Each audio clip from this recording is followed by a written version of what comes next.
Hello, my name is Ima Frank, your mathematics tutor. In this package, we are going to look at finite differences and interpolation. I'd like you to bring your book so that you can take down all the things I'm going to teach you. At the end of this teaching, students will be able to construct the finite difference table. The student will be able to perform interpolation. These are the objectives. Let's look at finite difference and interpolation like I've said. Now, sometimes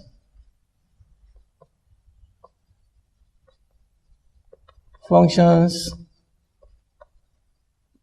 are not defined in the form y equal f of x, but by its functional values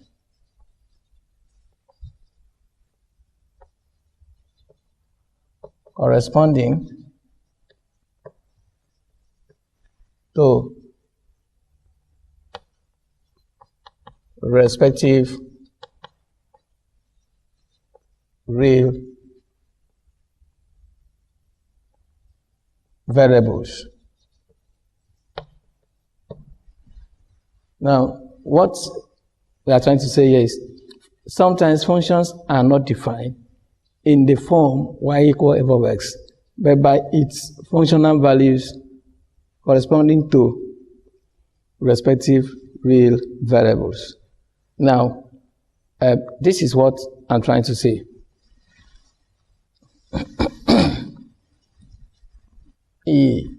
You see, if we have something like this, maybe y equal, let's say, x squared plus 1. For example, this is a function. Y is a function of x. So at times, we don't define functions this way, but we can define it by sets of tabulated functional values corresponding to real variables. For instance, this function, I can write it like this. I have x, f of x. Okay. Now, I have minus 1, 0, 1, okay, or 2, let me put, yes, 1, 2. And here, I have 2, 1, 2, and 5. Look at that. So, this is this function, because at x equal minus 1, if you put minus 1 square, you have 1, plus 1, you have 2. So it means that at the real variable, minus 1, when x is minus 1, the functional value is 2. When x is 0, if you put 0 here square, you have 1. So the functional value is 1. When x is 1, the functional value is 2. So if I'm not giving this one, you see, I'm not giving this, and what I'm giving is this. Because I'm not giving in the other form, does not mean this is not a function.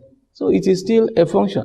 So that is what we are trying to explain here, that sometimes functions are not defined in this way, but by its functional values, that is this, talking about this, corresponding to respective real variables. Okay, suppose the function y equal f of x is tabulated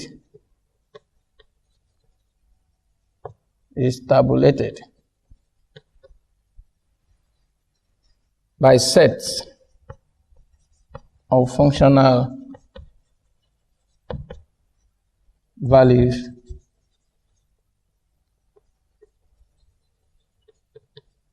corresponding to equally spaced nodes. XO plus H, XO plus 2H. So we have XO plus NH. Now, you see, these ones here are the same with what I'm talking about here. We are saying that suppose the function y is equal to f is tabulated by a set of values corresponding to equally spaced nodes. Nodes, this is what we call nodes, these ones. Then they are equally spaced. Now see, for here, XO is minus 1, that is the start, XO. Then, XO plus H is this. I say, what is H here? H is the difference between this and this. The difference between this and this. If you look at here, this is minus 1. So the next thing is to add 1. If you add 1 to minus 1, you have 0. You add 1 to 0, you have 1. You add 1 to 1, you have 2. So meaning that this thing is equally spaced. And the difference there is just 1, 1, 1, 1. So, and in this particular package, we are going to deal with equally spaced nodes. So, then when we finish that, we'll also look at when it is not equally spaced. Alright, so suppose this function is tabulated in this way with the corresponding ray variable to determine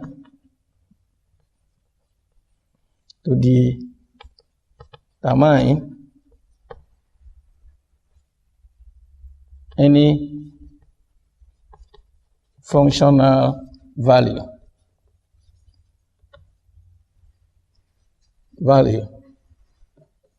f of sk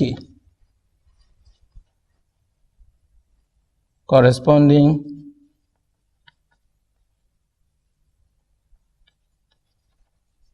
to sk. Okay, let me use xp for instance, corresponding to xp. Now, to determine any unknown, I would like to put that any unknown functional value f of xp corresponding to xp. Now notice here, what I'm saying here is, as it is here now, if I want to determine functional value, maybe this is 0, and I want, what will be the functional value of 1.5? So 1.5 here is xp I'm talking about. I want to get f of xp. What will be the value, functional value here? So if I want to do that, this could be done by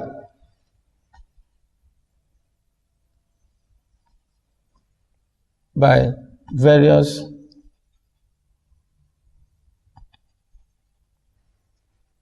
method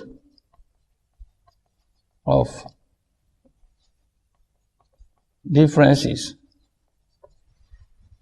That's what we call differences: forward difference, backward difference, and central difference. We can do this. We can determine those points using various differences, depending, like to put that one, depending on the position of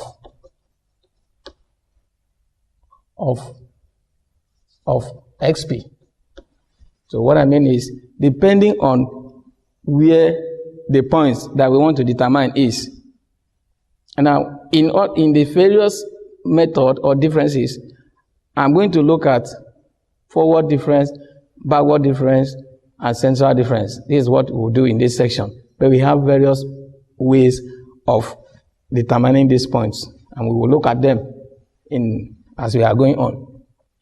Now, depending on the position of, we are saying that this could be done by various methods of differences depending on the position of xp. One is what we call the forward difference. Number two, look at the backward difference. Number three, we'll look at the central difference. Central difference. Okay. Now, the process of finding any unknown functional value using known values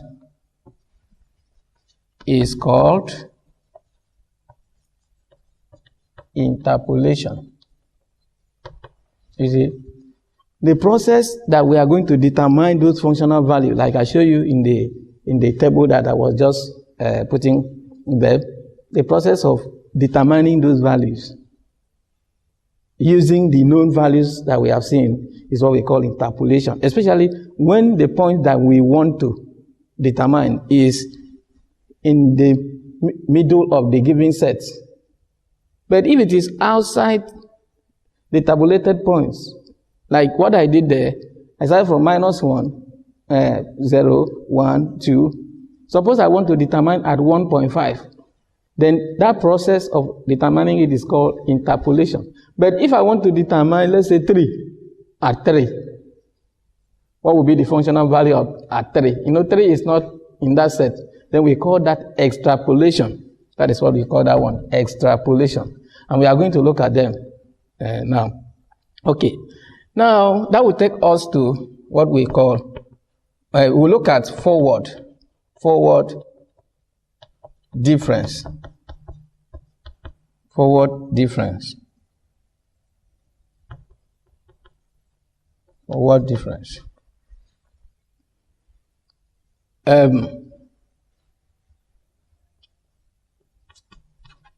The forward difference operator is denoted by the symbol. The symbol. Now, notice the symbol. This is delta, capital delta. So, for forward differences, we use this symbol. Thus, the difference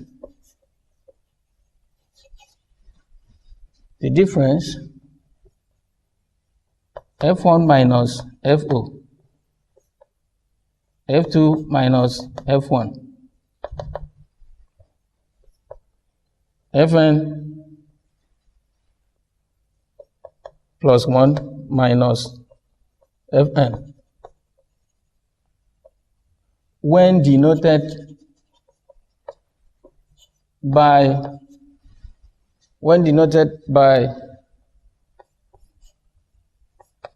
Fo, delta F1, delta F2, delta Fn, is called the first forward differences. The first forward differences. The higher order differences is given by, we have said that this one is the first order differences. It's called the first forward differences. Now we want to look at the second forward. I will show you the on the table and you will understand very well. But let's just take this definition first so that when we relate it, we can now get it right. Now, the second differences will be defined by this symbol, delta square fk, which is equal to delta f n plus 1 minus delta fk plus 1 minus delta fk. I'm going to use k. So that is the second difference. Now what about the third? The third difference is given by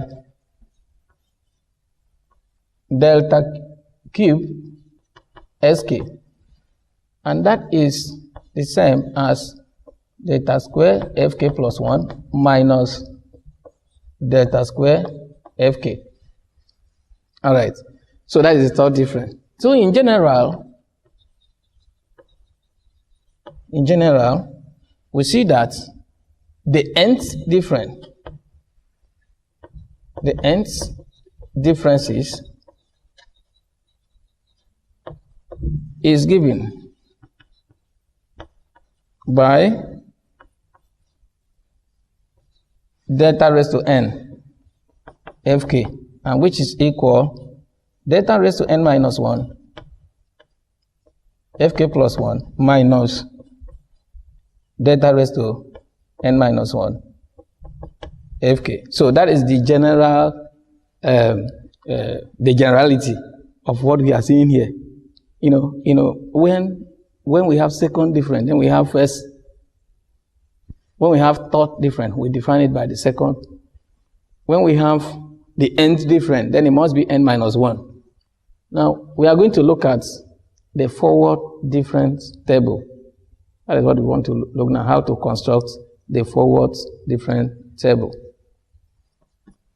A table which shows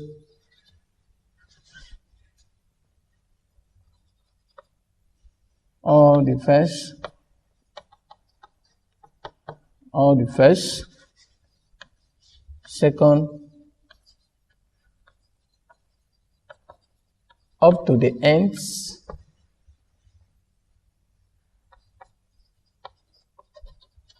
forward differences.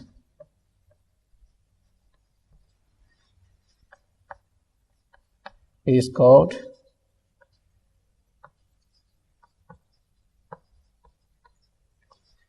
forward difference table. Thus,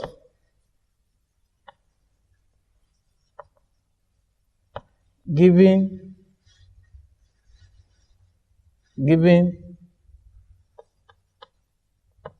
some functional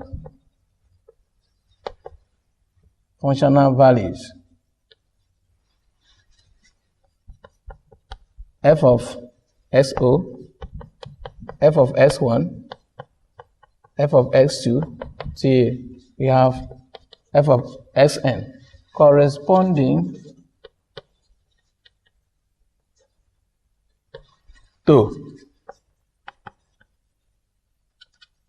equally spaced nodes.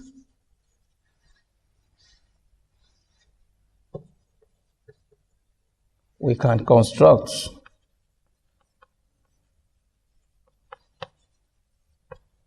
the forward difference table as shown. Okay, so a table that shows the first difference, second difference, third difference till the nth difference. That is the nth forward differences. It's called forward difference table. Now, if we are given functional values and its corresponding nodes, that is its corresponding real variables, we can construct the forward difference table as we want to see.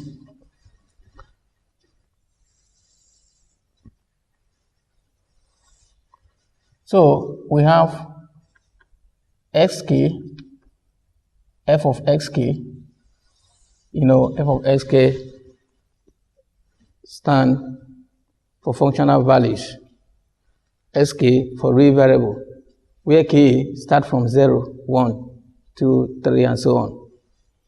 So that I will have, if I have xo, then I have xfo. x1, I have f subscript 1. For x2, I also have f subscript 2. x3, f subscript 3. x4, f subscript 4. x5, I have f subscript 5. So every functional value has its corresponding real variables. Okay. Now, the first forward difference denoted by delta fk, that is the first forward, is what? We said it will be this f of x1 minus f subscript xo. If you say f of x1 minus, then for whatever value that is here. For instance, if there were to be 10 here and there is 5 here, then I will say 10 minus 5. It will remain 5. Then I keep the 5 here. And you should note, when I'm keeping the 5 here, I must keep it in between this line, the middle of FO and F1. I will put it there. And so that value now is denoted by f of xo. That 5 that I'm talking now. I'm just giving you an example. So it means that the first one will be f subscript delta f subscript xo. Then if I go again, I will say f2 minus f1. So, and I keep it in between here. And that is f subscript x1. Then I will go again, this minus this one. Then I have f subscript x2. 4 minus this, I'll have another value that I will keep here, f subscript x3. Then 5 minus 4, I have another one, which is f subscript f4. See that? Now, all these ones are called first differences. Then, we then go for second differences, which is denoted by delta square fk. So, and it will be this one minus this. You see, that was why we define it. We say the second differences, the second forward differences, that is delta square fk, will be equal to delta fk plus 1 minus delta fk. You know how? Because suppose here is 1. Suppose k is 1. Now, suppose k is 0. Let's start there. Suppose k is 0. So, k will be 0. 0 plus 1 is 1. So, I have delta f subscript 1 minus delta f subscript 0. And that will denote the second. Now, look at here. Delta f subscript 1 minus delta f subscript 0 will give me delta square subscript 0, subscript f0. So, that is how it is. Now, this one again, at the middle of this, I have another one, which is this. Then, if I go here again, then for here, I have another one, delta square subscript 3. That is the second differences. All these ones are called the second differences. Okay. Now, I have to go to the third differences. So, this minus this give me delta cube f subscript 0. This one give me delta cube f subscript 1. And here, delta cube f subscript 2. Then, if I go for the fourth difference, the fourth forward difference, here, delta cube minus delta cube f subscript 1 minus delta cube f subscript 0 will give me delta raised to power 4 f subscript 0. Okay, so this one also give me delta raised to power 4 f subscript 1. Now, the fifth difference will be denoted by delta raised to power 5 f subscript k. Now, this minus this give me delta raised to power 5 f subscript 0. So, this table now is called forward difference table. We are going to look at an example so that we use it and demonstrate what we are doing here on the board. We'll look at example.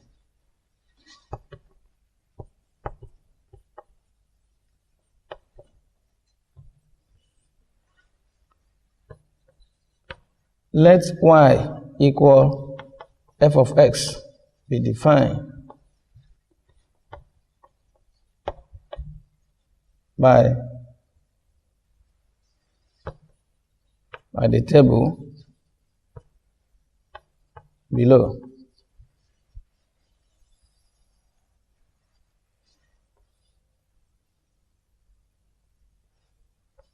X also have f of x 1, 2, 3, 4, 5, and 6.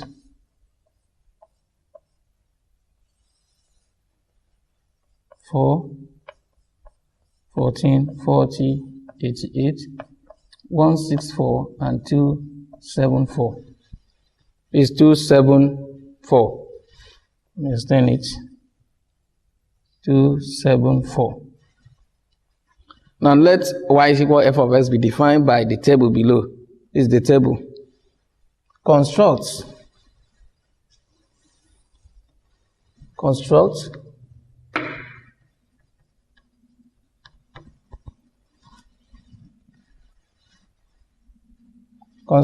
the forward difference table for the data. Okay, so let us construct the forward difference table for this given data. The solution is this.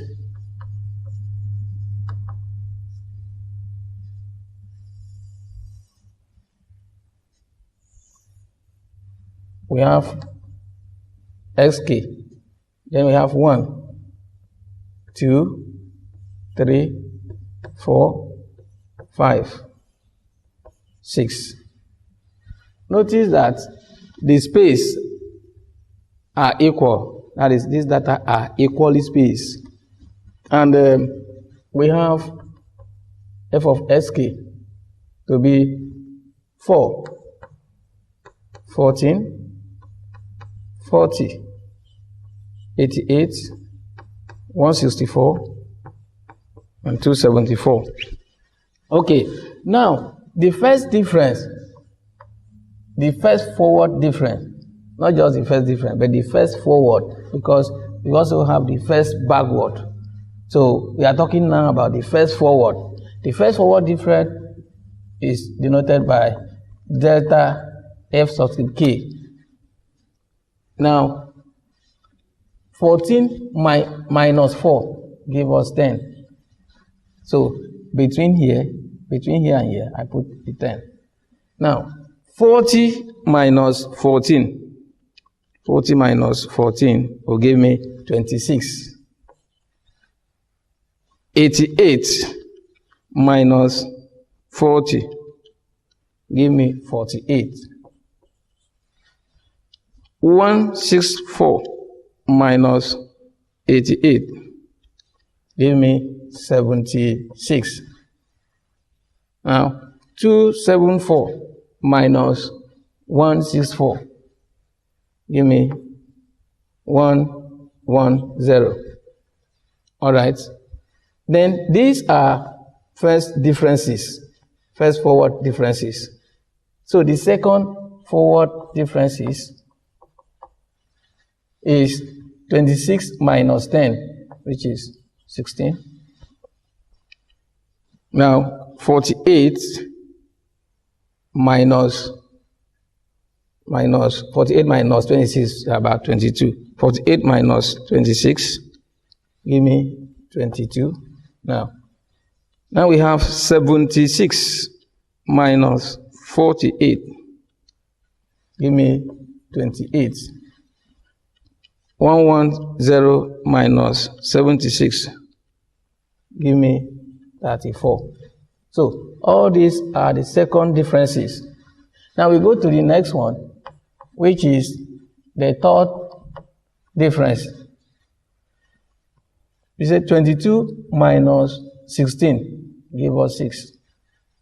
28 minus 22 is 6. 34 minus 28 is 6. Now there is something I want to talk about, this constant value. You see, the fourth difference will be 0. Because by the time you see 6 minus 6, 0. 6 minus 6 is 0. All the other differences are 0.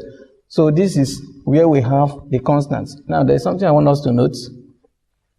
Whenever you prepare the forward difference table or backward difference table, and you get to a point where you have a constant value, that tells you that the polynomial, the function y is equal f of x, is of degree 3. Like this one now ends here at the third difference. So the polynomial that fits this data is of degree 3.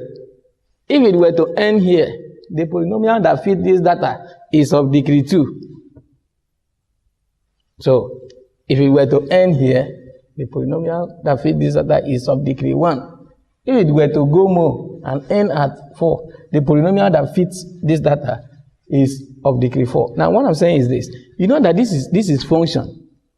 This thing is function. This is function. Only that it is defined in the form of table, like we have said. So when you take the differences at where you have constant value, note that polynomial y is equal to f of x is of that degree. It's very important because we are going to solve some questions that relate to that. Okay, so this is the forward difference table that we were asked to construct. It's a very easy one to construct. Just difference these things and write the value. Now, let's look at application problems.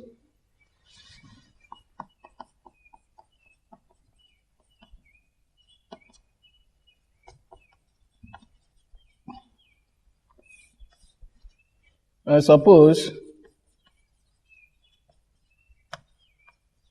we wish to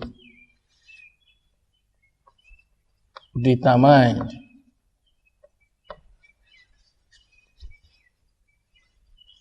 an unknown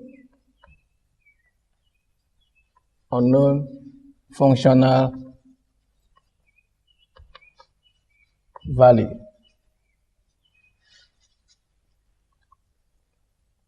corresponding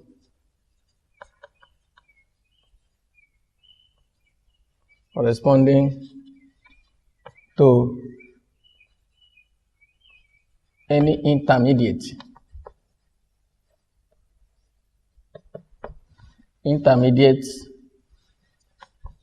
point or node, say xp.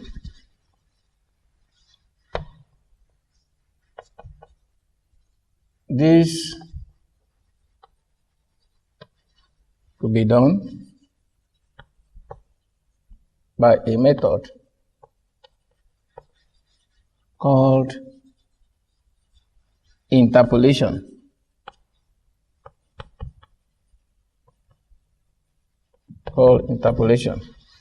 So in the difference table, the forward difference table that we just finished, if we want to determine any functional value corresponding to any real variable, you see, the difference table will help us to do.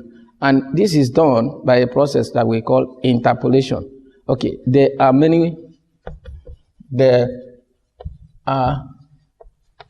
various method of interpolation. Various methods of interpolation. We start by or with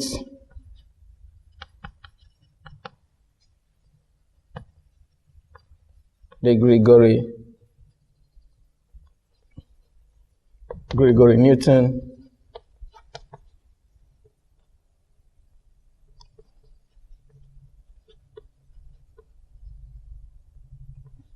forward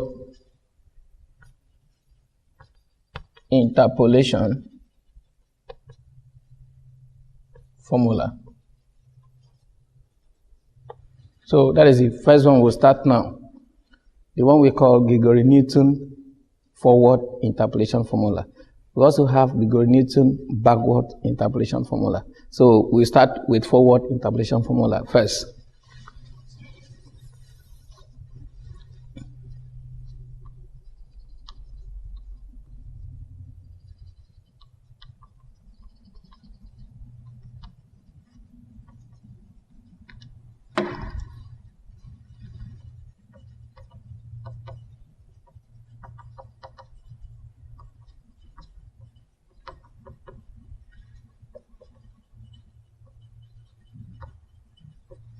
All right. Let's the function y equal f of x be defined by a set of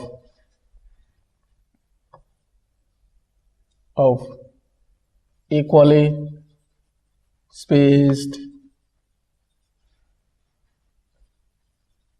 real variables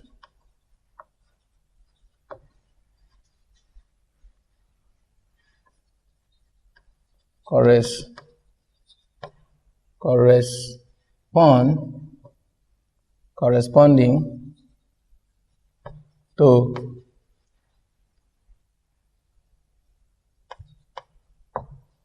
its respective functional values.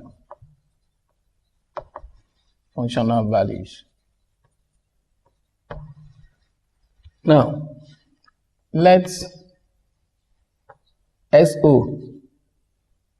XP denote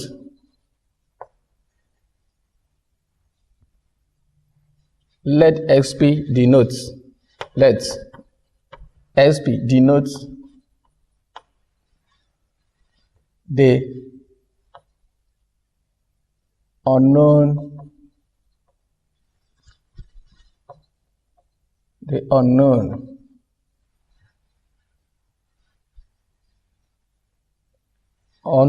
variable denotes the known variable whose unknown functional value is to be determined. Denotes the known variable whose unknown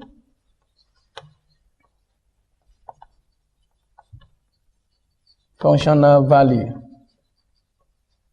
is to be determined. You know what I'm saying there? In the table, we have some sets of nodes. We also have functional values corresponding to each one. Now, at a particular point, we want to determine the value of the functional value of a point. For instance, like I told you before, we want to find 1.5. 1.5 is known. Then what will be the functional value that will correspond to 1.5? We don't know. So that is what XP denote now. XP denotes the known variable whose unknown functional value is to be determined. Now, let XO denote a point before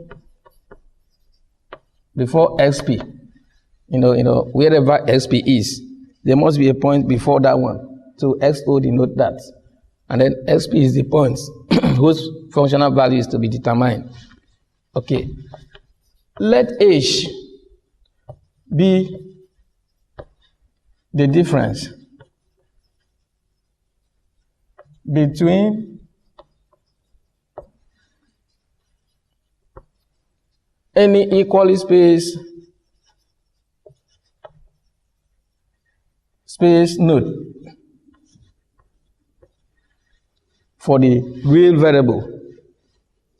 The difference between anyone, like the one I did example, the difference was 1, 1, 1, 1. So we use h to denote the difference. Then P will be equal xp minus xo over h. For 0 is less than P and less than 1. Okay. Thus, a Gregory Newton forward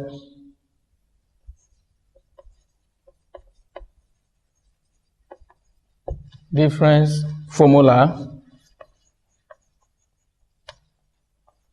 is given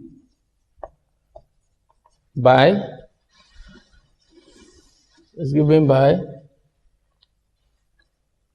f of xp equal 1 plus change raised to p times f of k. Now, this is what is given. Now we can expand this using binomial expansion. This resembles binomial function. So we can expand it to have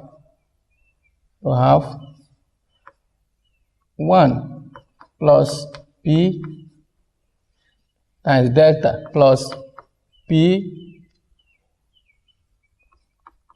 minus 1 over 2 factorial delta square plus p minus 1, p minus 2 over 3 factorial delta cube plus p minus 1, p minus 2, p minus 3 over 4 factorial delta raised to power 4 times fk. Okay, notice that even the expansion expand to wherever that the difference table will stop when we start the differencing. Okay, so if we use fk to multiply here, we can have f of sk plus p delta f subscript k plus p minus 1 over 2 factorial delta square subscript k plus p minus 1, p minus 2 over 3 factorial delta cube subscript k plus p minus 1, p minus 2, p minus 3 over 4 factorial delta raised to power 4 subscript k. Okay, so that is the Gregory Newton forward different interpolation formula. All right. So for any xp, it will be equal this. Now, let us look at the practical example. Let's look at practical example from the data that we just finished. That is example. Using the data of last example, that is, let me put that data back so that we can recall. It was 1, 2, 3, 4, 5, 6. Then we have f of x 4, 14, 40, 88, 164, 274. Find f of 2.5. So in this data, this is 2, this is 3. What will be 2.5? What will correspond? 2.5 is known now, but we don't know the value, the functional value. That's what we are talking. So the difference table will help us to do that. And don't forget, we said that we have various difference tables: forward difference, backward difference, central difference, that they want to use depend on the position of the value that you want to determine. We are going to look at that too. So we want to look for the value of 2.5. What will be the value? So that is what we are going to do now. Solution.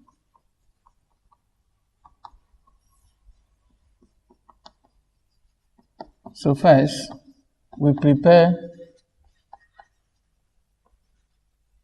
the forward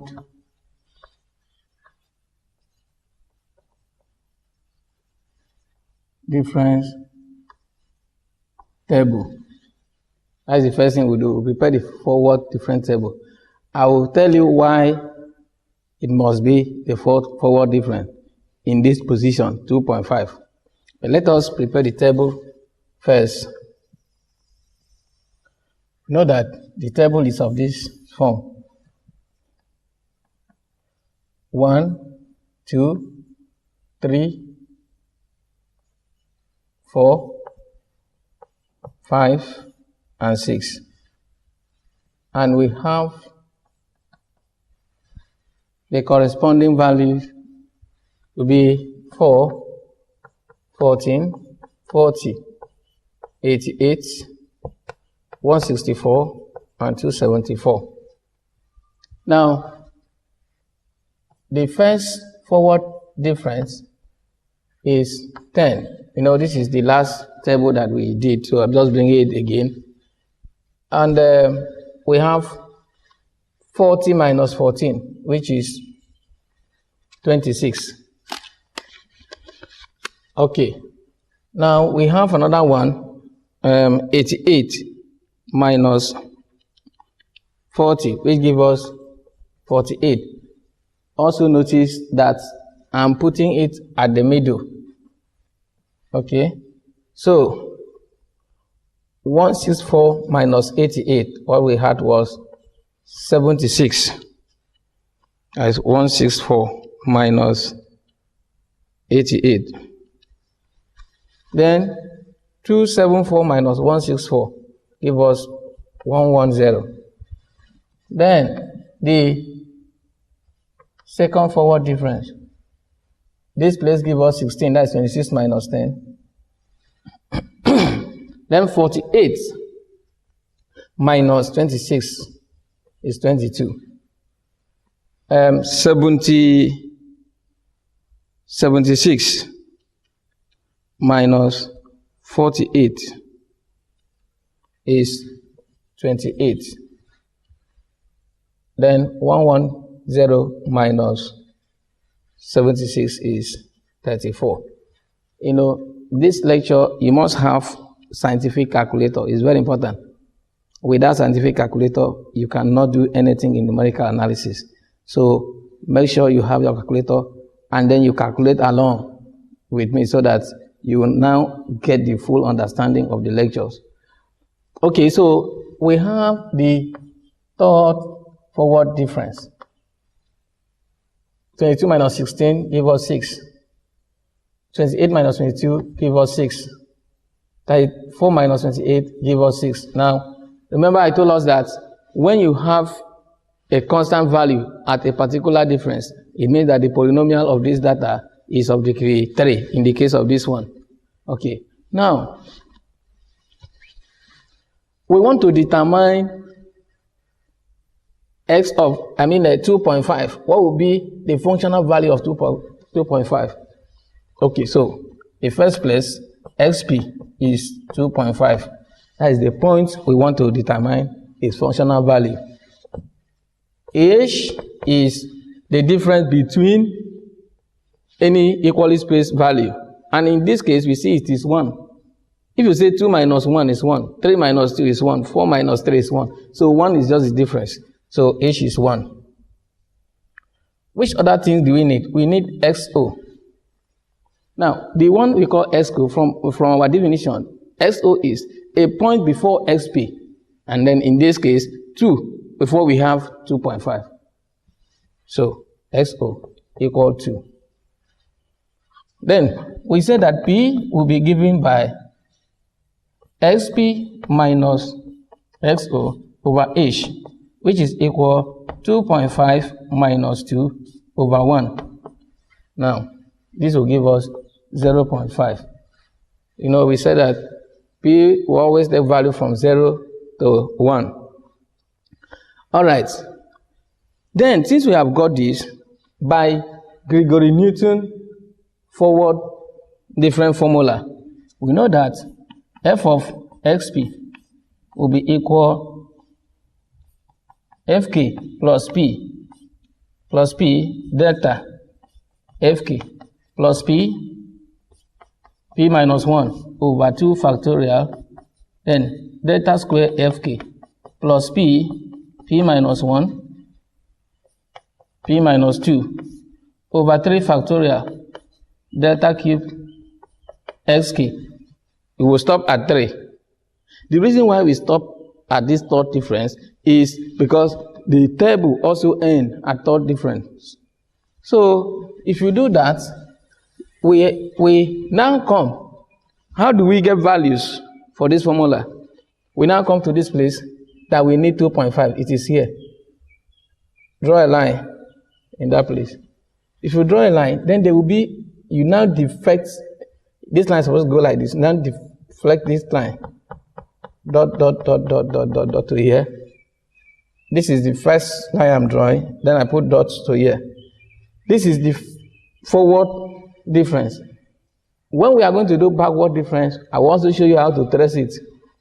But why do we use forward difference? I said I will talk something about that. Why do we use forward difference for this place? It is because forward difference can give us the needed data. Now, for instance, if these points were to be 5.5, if I were to be asked to use 5.5, for instance, 5.5 will be here. Okay, let me draw it. If I reach here and go like this, you see data has finished. So there is a point that forward difference cannot be useful. It depends on the position of the point. So as it is now, in this kind of place, we'll use backward difference, where we will go like this, and it has another formula. So we are going to look at that.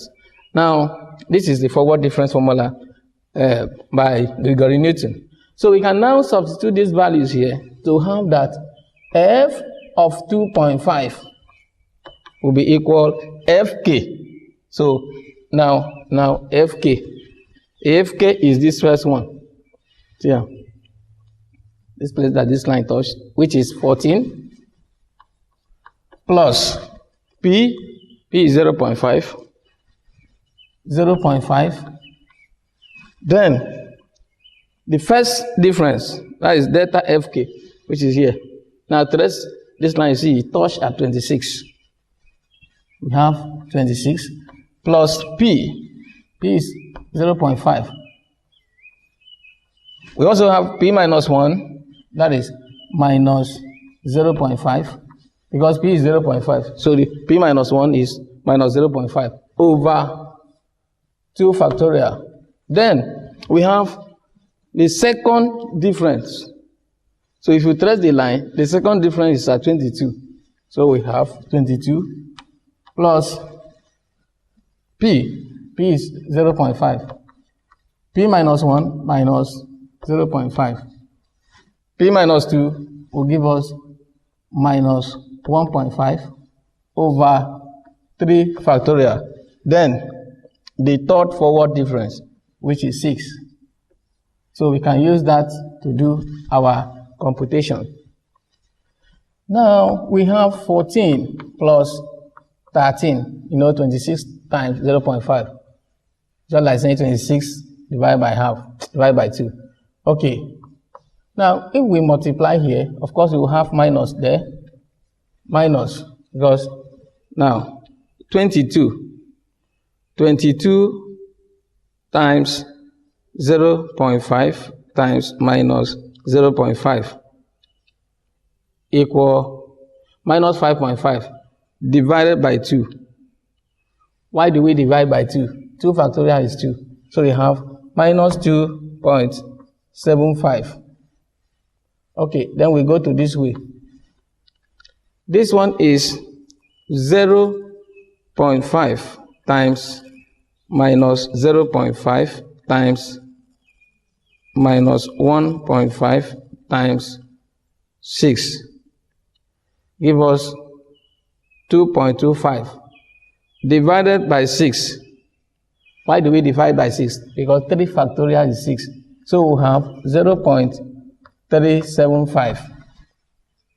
Now, if we add all through, we have plus 14 plus 13 minus 2.75. That gives us 24.625. Therefore, at f of 2.5, that is at 2.5, that is, therefore, f of 2.5 equal 24.625. That is the functional value corresponding to 2.5. So that is how it is done, and it's very simple, very, very simple. It doesn't give stress at all. If you just follow the pattern now, you can do it easily. All right. Now, let's take another example.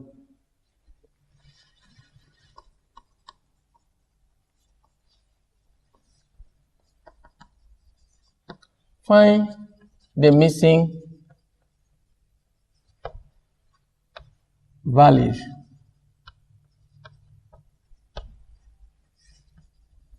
in the table below, given that the function y is a polynomial of degree 2. So the table is in this form.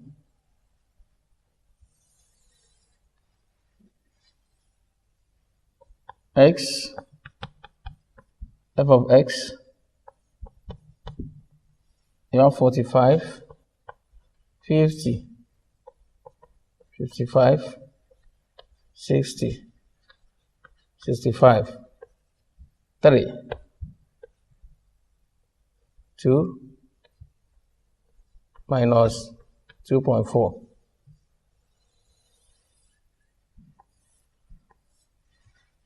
All right, so we are given this table. They want us to find this missing value. So with what we have just done, we can find this missing value easily.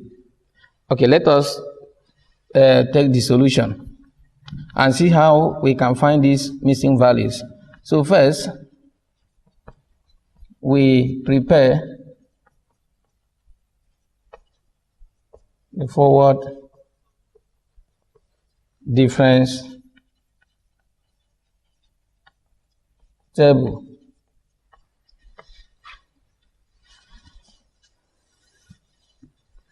And we know that forward difference table is in this form. So we have x, f of k. The first one is 45, 50, 55, 60, and 65. Now, then we have 3, and then we have 2 here, and minus 2.4. So we need the first forward difference. But there is something here. There is no value in this place. So how do we difference it?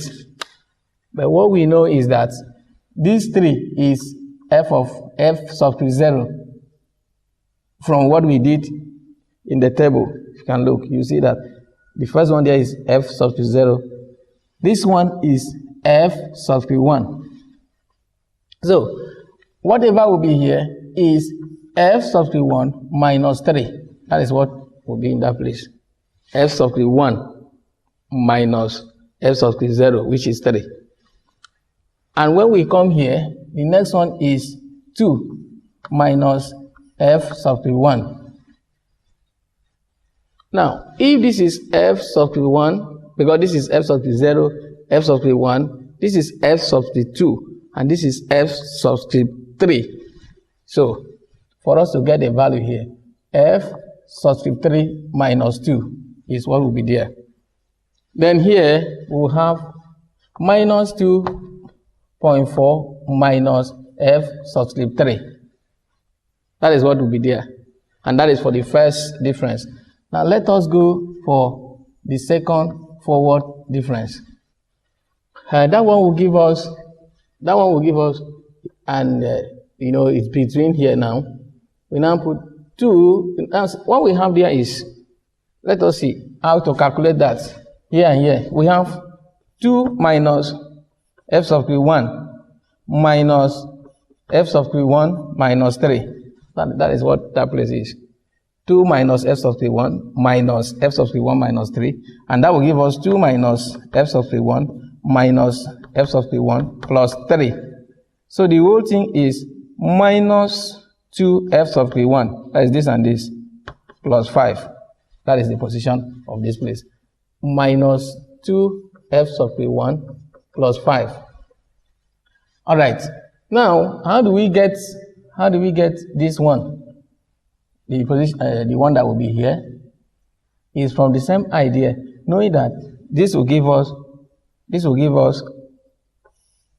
f subscript 3 minus 2 minus 2 minus f subscript 1. We are using this to minus this, and we'll have f subscript 3 minus 2 minus 2 plus f subscript 1. So what we have there is f subscript 1 plus f subscript 3 minus 4. So this place is f subscript 1 plus f subscript 3 minus 4. Then the next one is to difference here and here and put the result here. And that will give us minus 2.4 minus f subscript 3 minus f subscript 3 minus 2.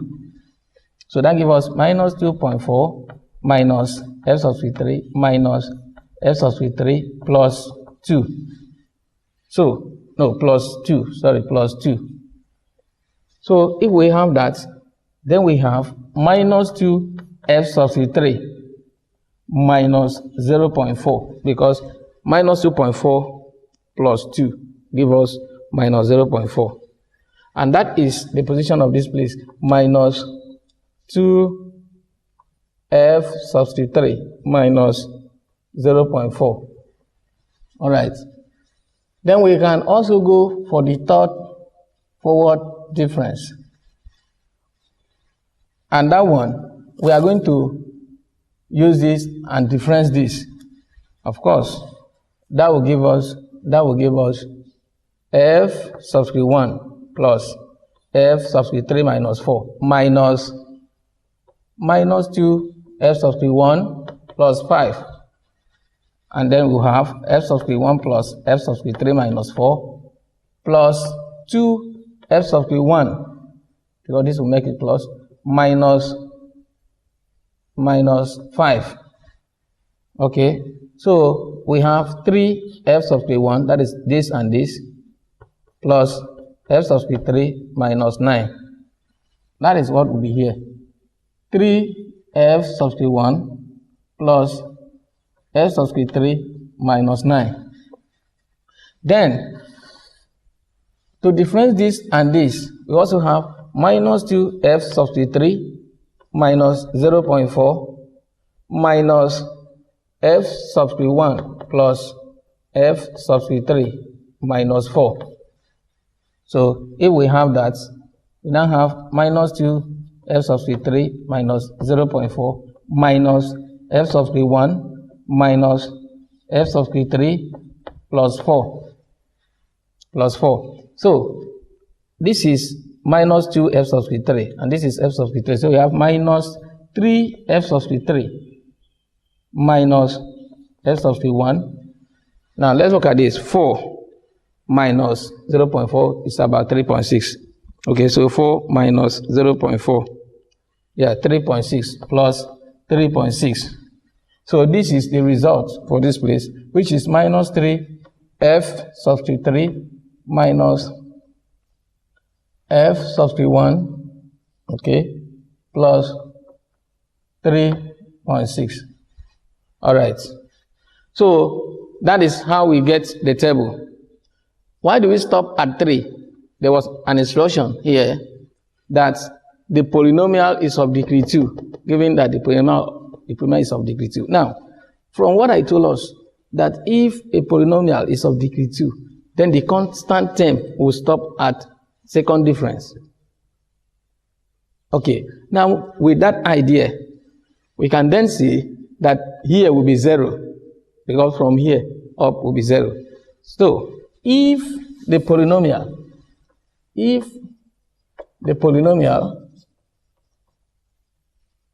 that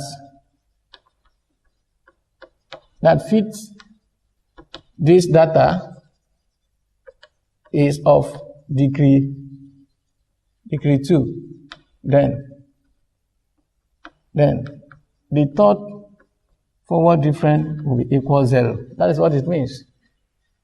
This place will be 0, and so we will have 3f subscript 1 plus f subscript 3 minus 9 equals 0.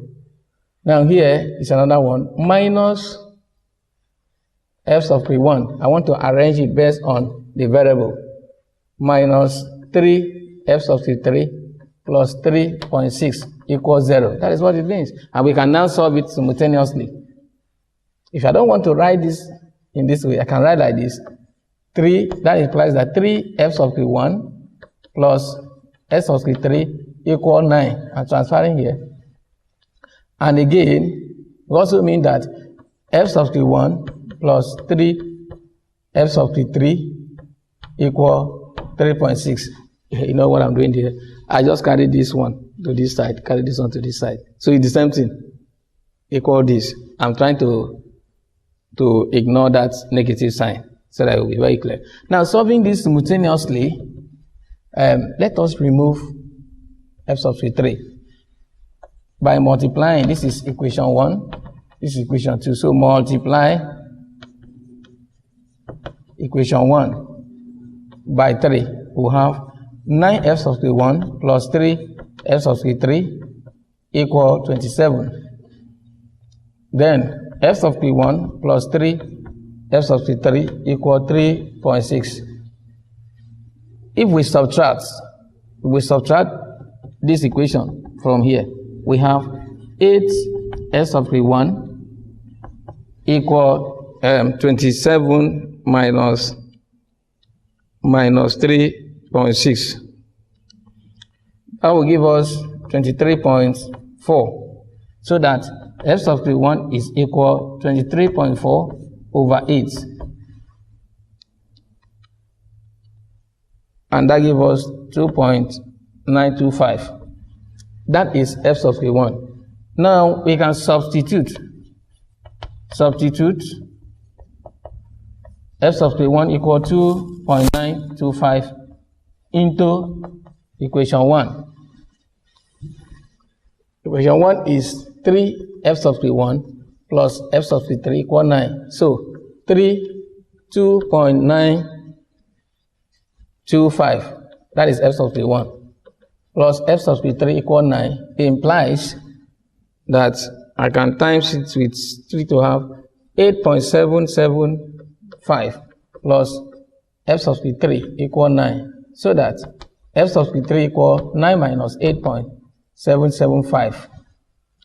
Now, 9 minus 8.775 is giving me 0.225. That is f sub 3. So that the table now become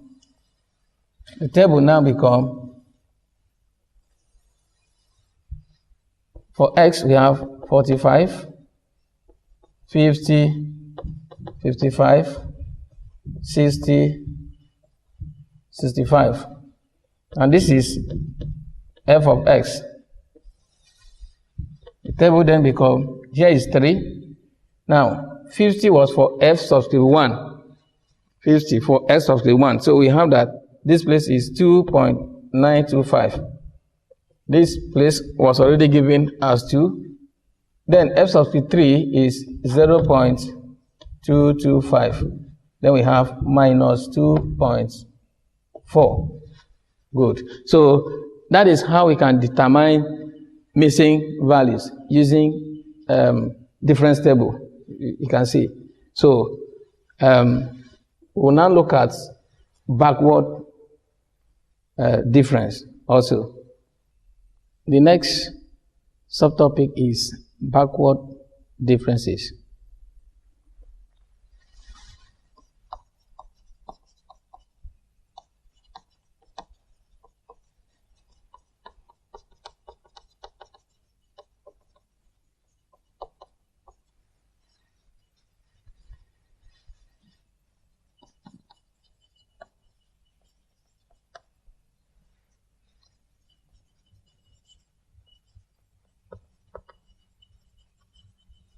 The backward difference operator is denoted by this symbol. Thus,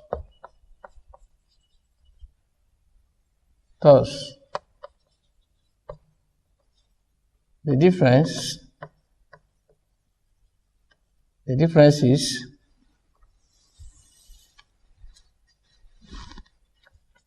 F1 minus FO, F2 minus F1.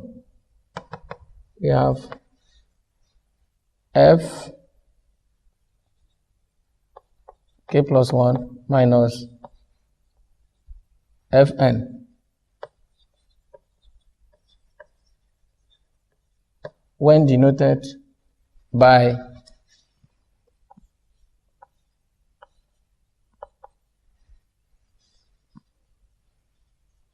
Fk or F sub 0 del F sub 1 del F sub 2 till we have the F sub n are called the first backward differences. Right. Now, if you look at the forward difference operator and the backward difference, the difference is that the operator is turned upside down from the forward difference. You know, we're using this one for forward difference. So when we turn it upside down, it becomes the backward difference. So now, if F sub 1 minus F sub O is denoted by this, and F minus 2 minus F sub 2 minus F sub 1 is denoted by this, and so on until we reach F sub n, we will call it the first backward differences. Those are the first. Now, the higher other differences then be defined, the higher order differences. The higher order backward differences. Backward differences are defined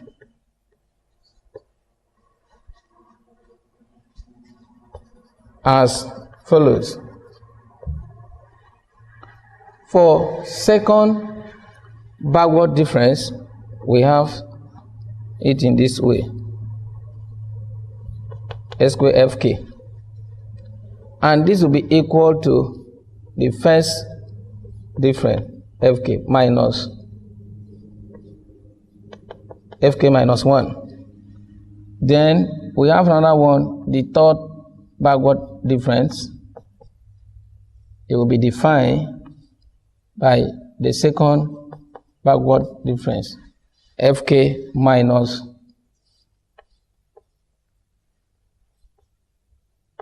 Fk minus 1. So in general, the nth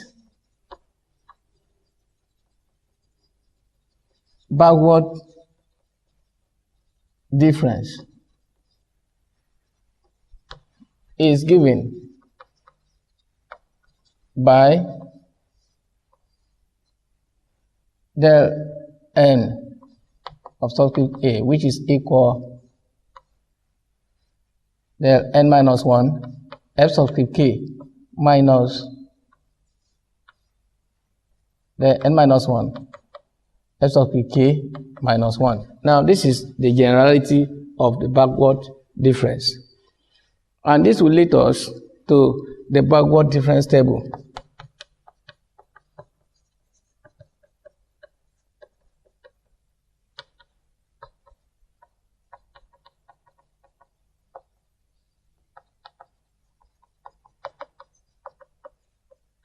The backward difference table.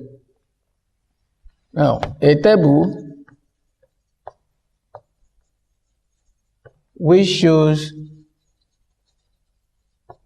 the first, second, up to the nth backward differences is known as backward difference table.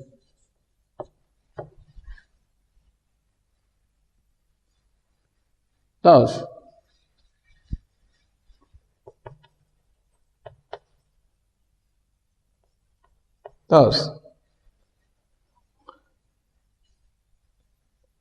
the functional value, given the functional values f of xo, f of x1, f of x2, till we have f of xn with its corresponding equally spaced nodes. Now notice that what we are doing is for equally spaced nodes, and I told you what nodes is all about. Those three variables, they are equally spaced. We will also look at the ones that are not equally spaced. So giving functional values with its corresponding equally spaced nodes, the backward difference table is as shown below. All right. Let us look at the backward difference table this way. So we have x k, f sub k. Suppose I have x naught, x1, x2, x3, x4, x5. So that this will be f sub 0, f sub 1, f sub 2, f sub 3, f sub 4, f sub 5. And the first backward difference will be denoted by this. Notice that it is at the middle. Now we have also this to be the first backward difference when we minus f sub 2 from f sub 1. Same will happen when you minus here from here. You still have the first backward difference denoted by del f sub 2. So we have this del f sub 3, del f sub 4. Now the second backward difference, fk, is equal, if you minus this from here, you still have the second here, square, f sub 0. Then we have del square, f sub 1, del f sub 2, del f sub 3. Let us go for the third backward difference. We'll have del cube f sub 0, del f sub 1,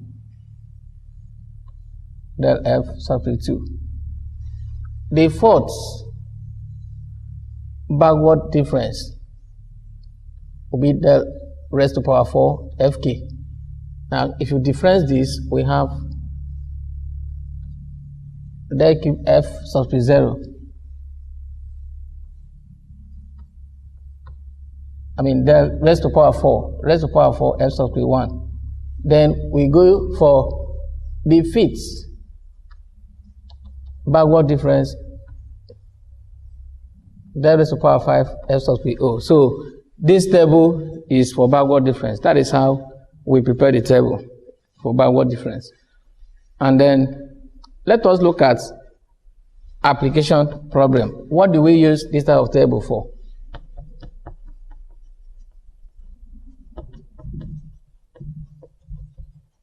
What is the need for having backward table? Now, suppose we wish to determine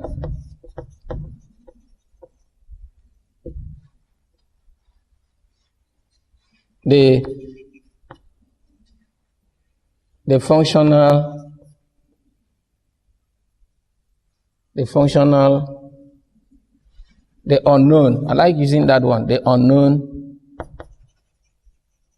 functional value corresponding to a known point xp, where xp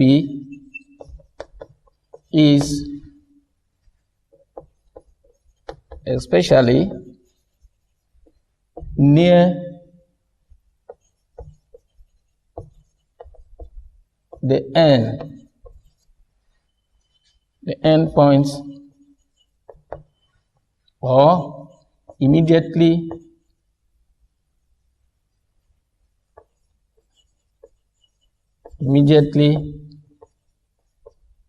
after the end points of the equally spaced nodes equal space nodes. Then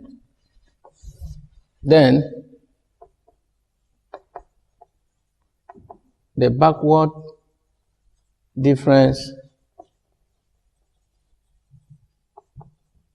table is useful.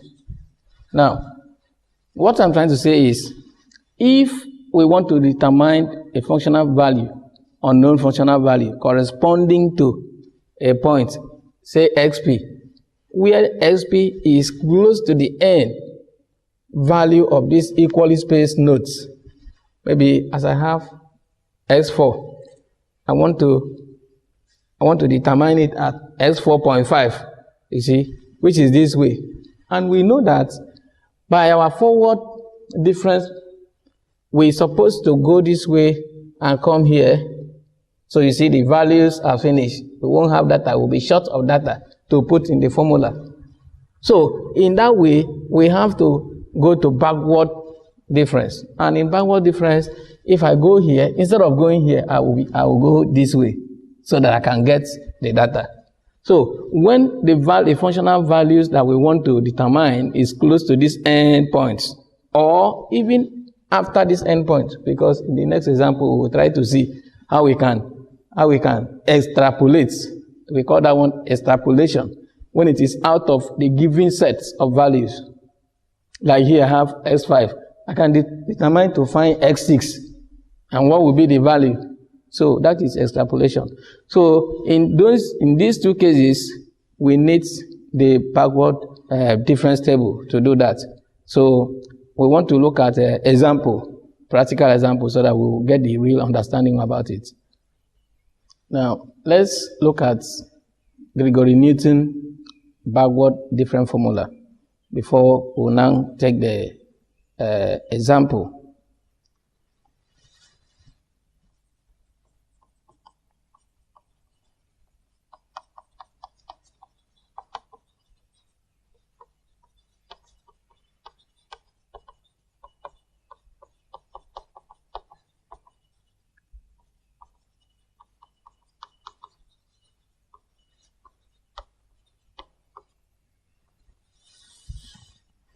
Okay, let xp be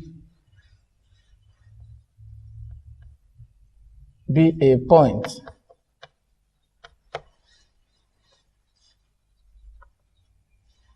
whose corresponding functional value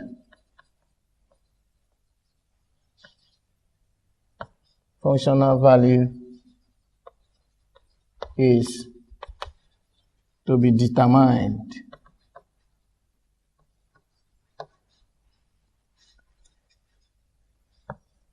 especially near the end points or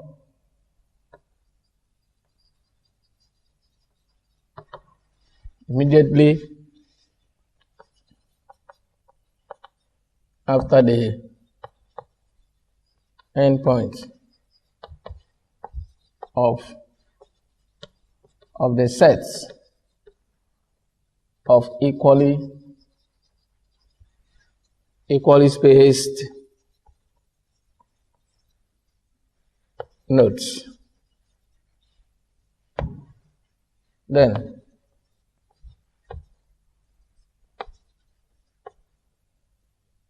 the Gregory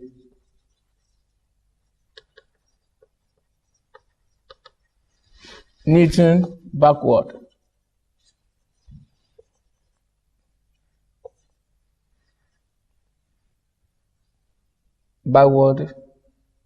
difference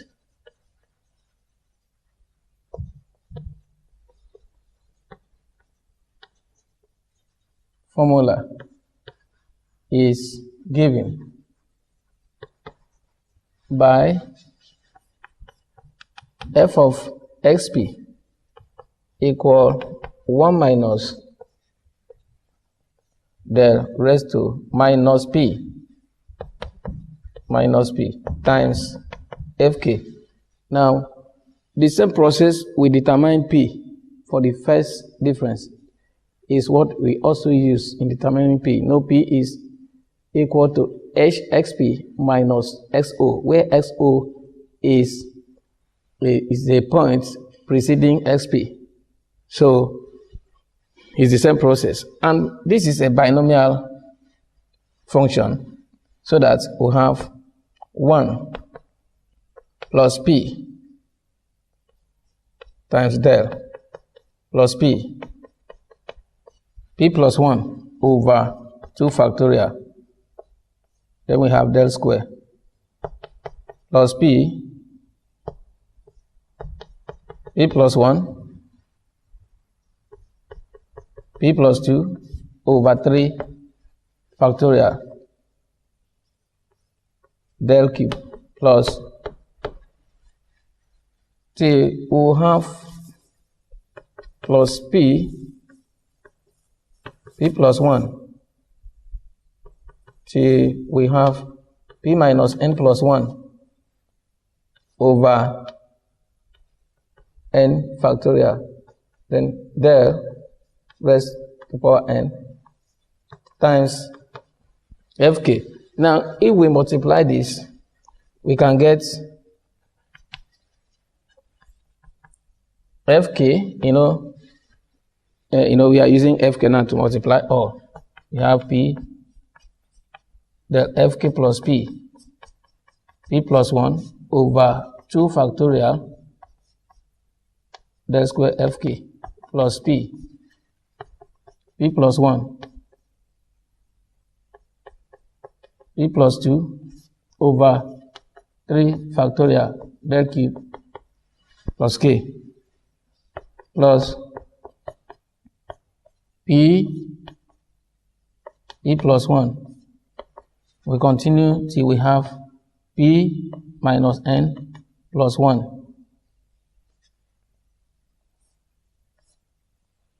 over n factorial. So we have del raised to power n fk. So this is the Gregory Newton backward formula. It's a very simple one, because if you know the expansion of binomial function, you can get here very easily. All right. So let us look at the practical example. Now, given the set of values of a function f of t corresponding to a set of equally spaced values of t, determine the values of f of t at I, t is equal 6.5, I, t equal 7.5. All right. Now, we take the solution. So first, we prepare the backward difference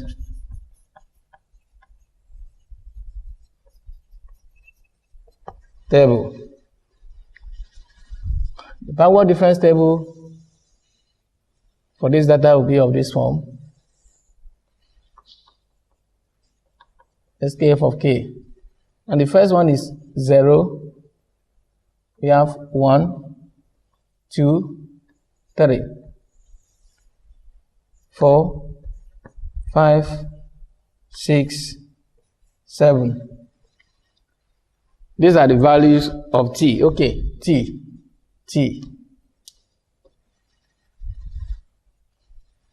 So, and then we have also a functional value here, 1 minus 10 minus 31 minus 56 minus 79 minus 94 minus 95, then minus 76.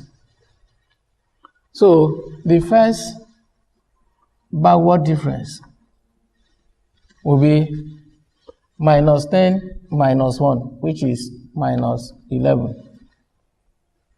Then the second, still the first backward difference, but this minus this, that is 31 minus 10. In other words, it is as writing that minus 31 plus 10. That gives us minus 21. All right. Another one is minus 56. Minus 56 plus 31 can give us minus 25. Yes. Minus 56 plus 21. Okay. Minus 56 plus 31. That will give you minus 25. Now, minus 79. You know why I'm saying plus? Because minus 79 minus make this side plus. So, if we do that, I think we'll have minus 23 here. That is minus 79 plus 56 give us minus 23. Now, minus 94 plus 79 give us minus 15. Minus 95 plus 94 give us minus 1. Minus 76 plus 95 is giving us 19. So, we now go to the second backward difference. Now, minus 21 minus 11 is minus 10. Minus 21 plus 11. Minus 10. Minus 25 plus 21 is minus 4. Why I'm saying plus is because we have minus. So we have minus 4. Now, minus 23 plus 25 give us 2. Minus 15 plus 23, that gives us 8. Then minus 1 minus 15 is the same thing as minus 1 plus 15, which is 14. Now, 19 minus 1 is 20.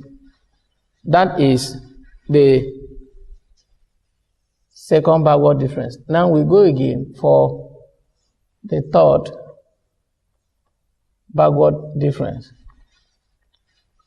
And we have minus 4 minus 10. That is minus 4 plus 10, which is 6. 2 minus 4 give us 6. 8 minus 2 is 6. 14 minus 8, 6. 20 minus 14 is 6. So, it's a coincidence that we still have constant value 6. Does not mean that this place must be 666. No. In other differencing, can give other constant value. But there is one thing about the difference table and the forward difference table, or either the central difference table. The backward, the central, the forward, they have the same, they remain the same, the position remain the same. It's only the notation that changed. So the values are still done in the same way. Okay. Now, we want to determine a functional value for t equal 6.5. We want to start there for t equals 6.5. Now this is 6 and this is 6.5. And then you see that that is xp equal 6.5. That is where we want to determine. Then xo is the point before xp, which is 6. What about h? H is the difference. Of course, in this differencing, we see 1. Okay? And then, so P will be equal xp minus xo over h, which is 6.5 minus 6 over 1, that is 0.5. You see a coincidence that we have 0.5. It must not be 0.5. We can get p-value for other values. Okay? Now, we'll now determine it at t equal 6.5. We know that the Grigori-Newton formula, backward different formula, is given by f of xp will be equal fk plus p, then del fk plus p plus 1 over 2 factorial, then del square fk plus p plus 1, p plus 2 over 3 factorial del cube fk. I'm going to stop there because we also have the backward difference up to the third order. So substituting the values, we have that f of 6.5 will be equal fk. Okay, now let's do the tracing. From here now, we have to trace our line. You see, if it were forward different, I will go this way, and there is no data. That is why for backward, we need to go this way. So when you put it at the middle here, you trace it that way, back. So by that tracing, we now see that fk, that is this first line, it touches at minus 95 plus p is 0.5. Now, what about the fk? That is, after here, what we see here is, the next one we see, that is the first backward difference is minus 1 plus 0.5, that is p, plus 1.5, that is p plus 1, over 2. Then, the second backward difference is 14 plus p is 0.5, 1.5, that is for p plus 1, 2.5, that is for p plus 2, over 3 factorial. Okay, let's write 6 because 3 factorial is 6. So, then the third backward difference is 6. Okay. With this, we can compute the value of 6.5 easily. So, we have minus 95 minus 0.5, that is 0.5 times 1. And then we have another one this way. 0.5 times 1.5 times 14 equal, divided by 2. We have 5.25. Okay. Now we want to compute this term. 0.5 times 1.5 times 2.5 times 6 equal 11.25 divided by 6, giving us 1.875. So that f of 6.5, if we compute this, we have minus 95 minus 0.5 plus 5.25 plus 1.875, and that gives us minus 88.375.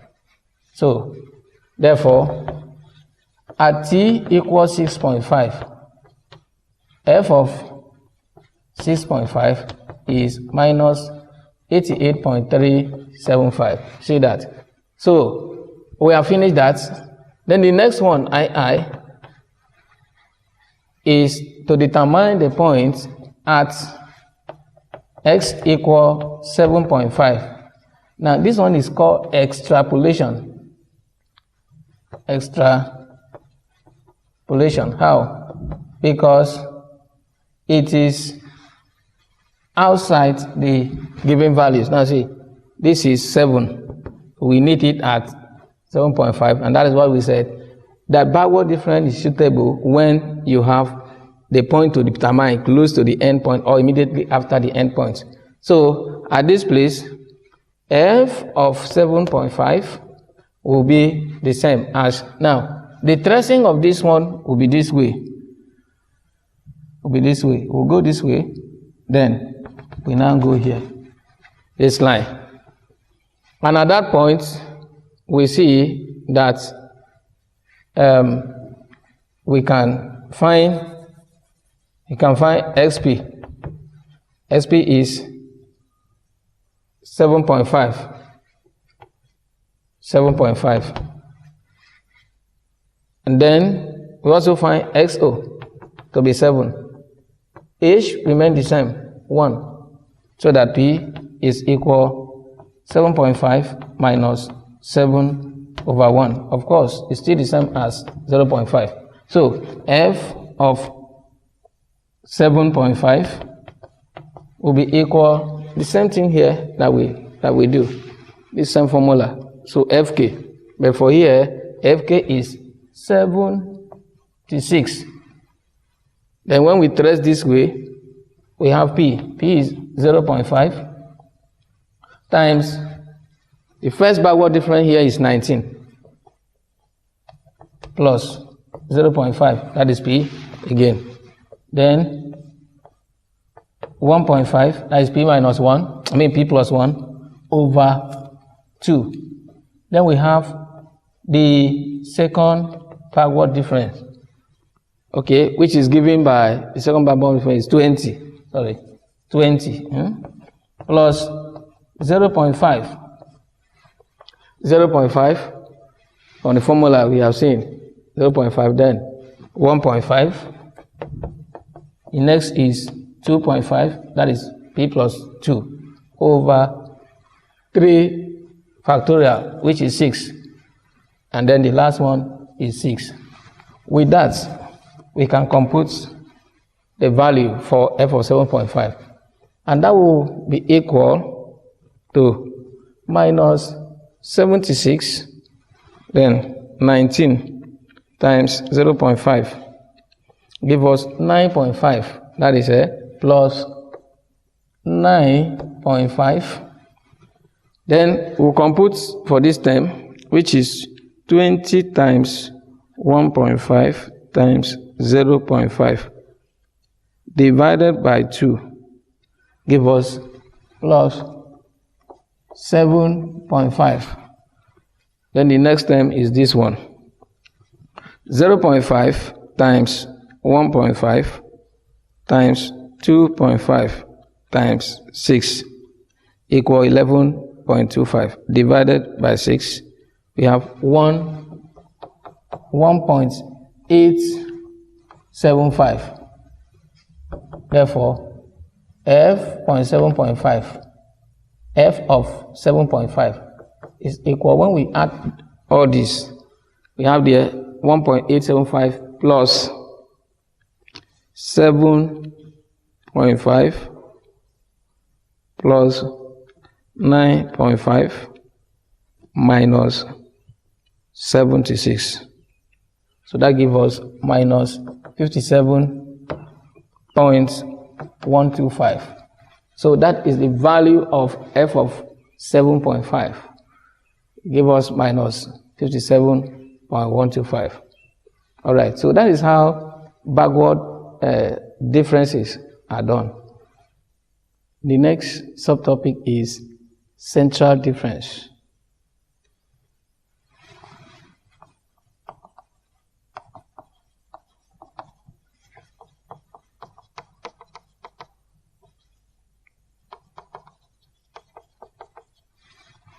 We are looking at central differences.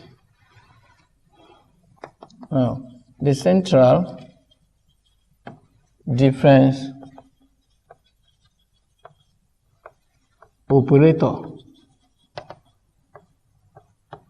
is denoted by delta. This is the small letter of delta. It's still the same thing that we did in forward difference, but that was a capital letter of delta. So this is a small letter. It's denoted by that. Thus, the difference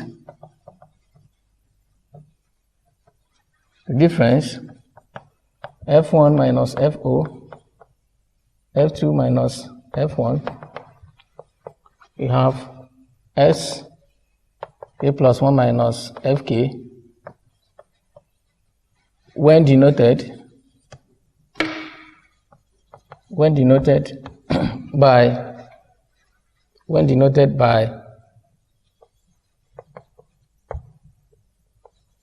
delta 3/2, delta 5/2 are called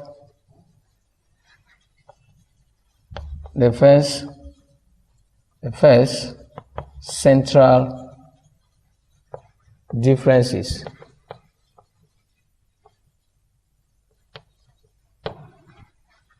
Now, the second central difference is given by delta square fk, and it is the same as writing delta 3/2 minus delta 1/2, and so on. We'll see it from the table. Okay, now let us look at the central difference table.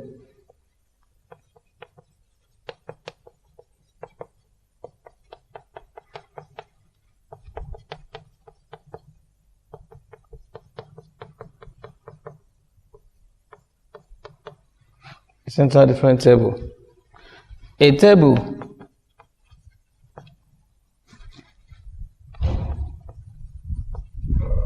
showing all the central differences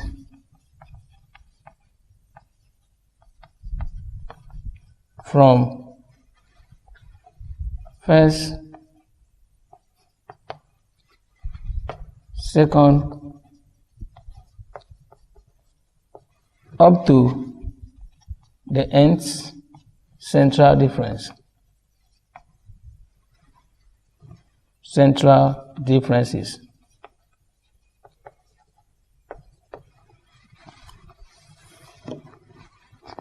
Is called central difference table. Okay, now let us look at the table. If I'm given equally spaced value, don't forget that all what we are doing now is for equally spaced nodes. So if I'm given that and I have f of k, so this is x0, x1, x2, x3, x4, x5, corresponding to f subscript O, f subscript 1, f subscript 2, f subscript 3, f subscript 4, f subscript 5. So I'm given this. The first central difference denoted by delta fk is given by f1/2, that is what we said. And then we have f3/2, the next one is f5/2, the next one is f7/2, the next one is f subscript, okay, you have 9/2. If I go the second order differences, can denote that as delta square fo, the next one is delta square f1, delta square f2, then we have delta square f3. All right. So we have another one, which is the third central difference, and that one is given by delta cube fo, delta cube f1, delta cube f2. Let us look at the fourth differences, the fourth central differences, which will be given as delta raised to power 4 f sub 0, delta raised to power 4 f sub 1. Now, what about the fifth differences? We have delta raised to power 5 f sub 0. So this is the table.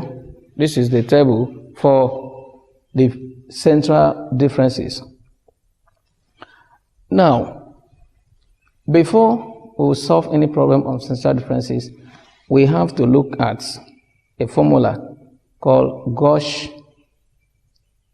forward difference formula. We will also look at Gauss forward backward interpolation formula. Now, note these two formulas. These two formulas can be used to solve central differences. Gauss forward interpolation formula, Gauss backward interpolation formula. So we take the first one, Gauss forward interpolation formula. Gauss forward interpolation formula. Now, let xp be a point whose corresponding unknown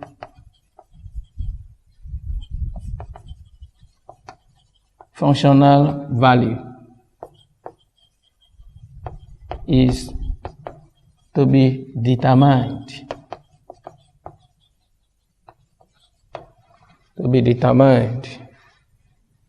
Where xp is especially at the middle of the given set of equally spaced nodes. Then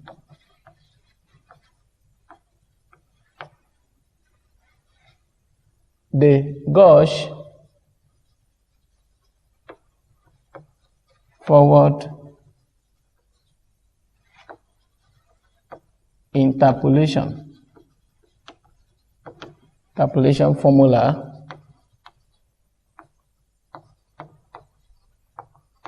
is given by f of xp equal fk plus p. This is the same expansion with what we did in binomial function. Okay, so it is the same expansion. Now, f of sk plus p plus p, f of sk plus p plus delta fk, which is the first one, plus p, all right? You have p minus 1 over 2 factorial, then delta square fk plus p. We have p minus 1, p plus 1 over 3 factorial, delta cube s fk plus p, p minus 1, p minus 2, p plus 1 over 4 factorial, delta raised to power 4 fk plus. Okay, now notice this formula here. This one is called Gauss forward interpolation formula. We use it for central difference, and it works. We'll also look at Gauss backward difference formula.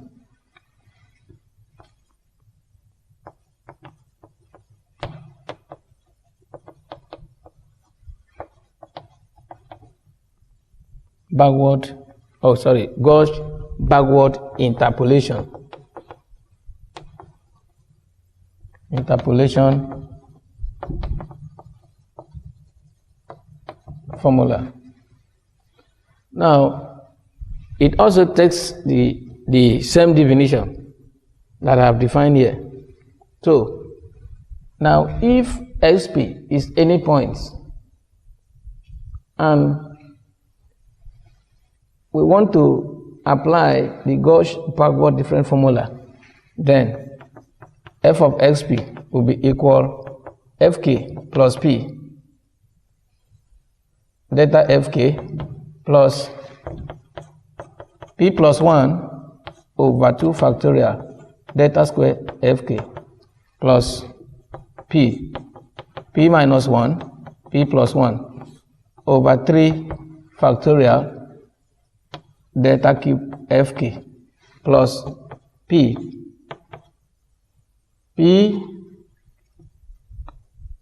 plus 1 p minus 1 p plus 1 p plus 2 over 4 factorial then delta raised to power 4 fk. Now this one is a gauge backward interpolation formula. Now if you look at this one and this one, they are almost the same thing. The only difference is here. Here is plus, here is minus, here is plus. Then I see another difference here, because here and here they are the same thing. That difference here is p minus 1, p plus 1, p plus 2. Why this? We have p minus 1, p minus 2, p plus 1. They are very, very simple to understand. All right, so if we have this, we can then use it to solve the central difference. Now let us take an example to see how we can apply these two formulas. Given the data below, find the functional value corresponding to x equals 7.2. Okay, so the solution is in this form.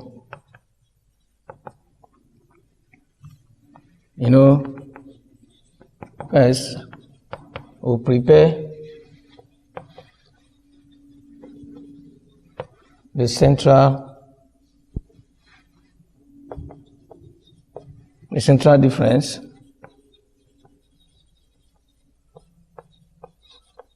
table. We prepare the central difference table. So the central difference table will be of this form.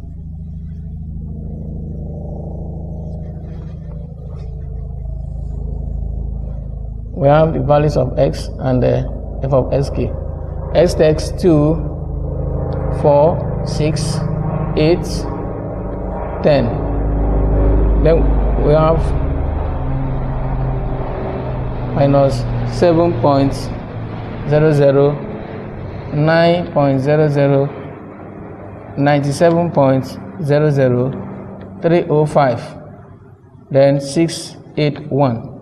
Now notice that this one is equally spaced too, so we are going to look at on equally spaced after now.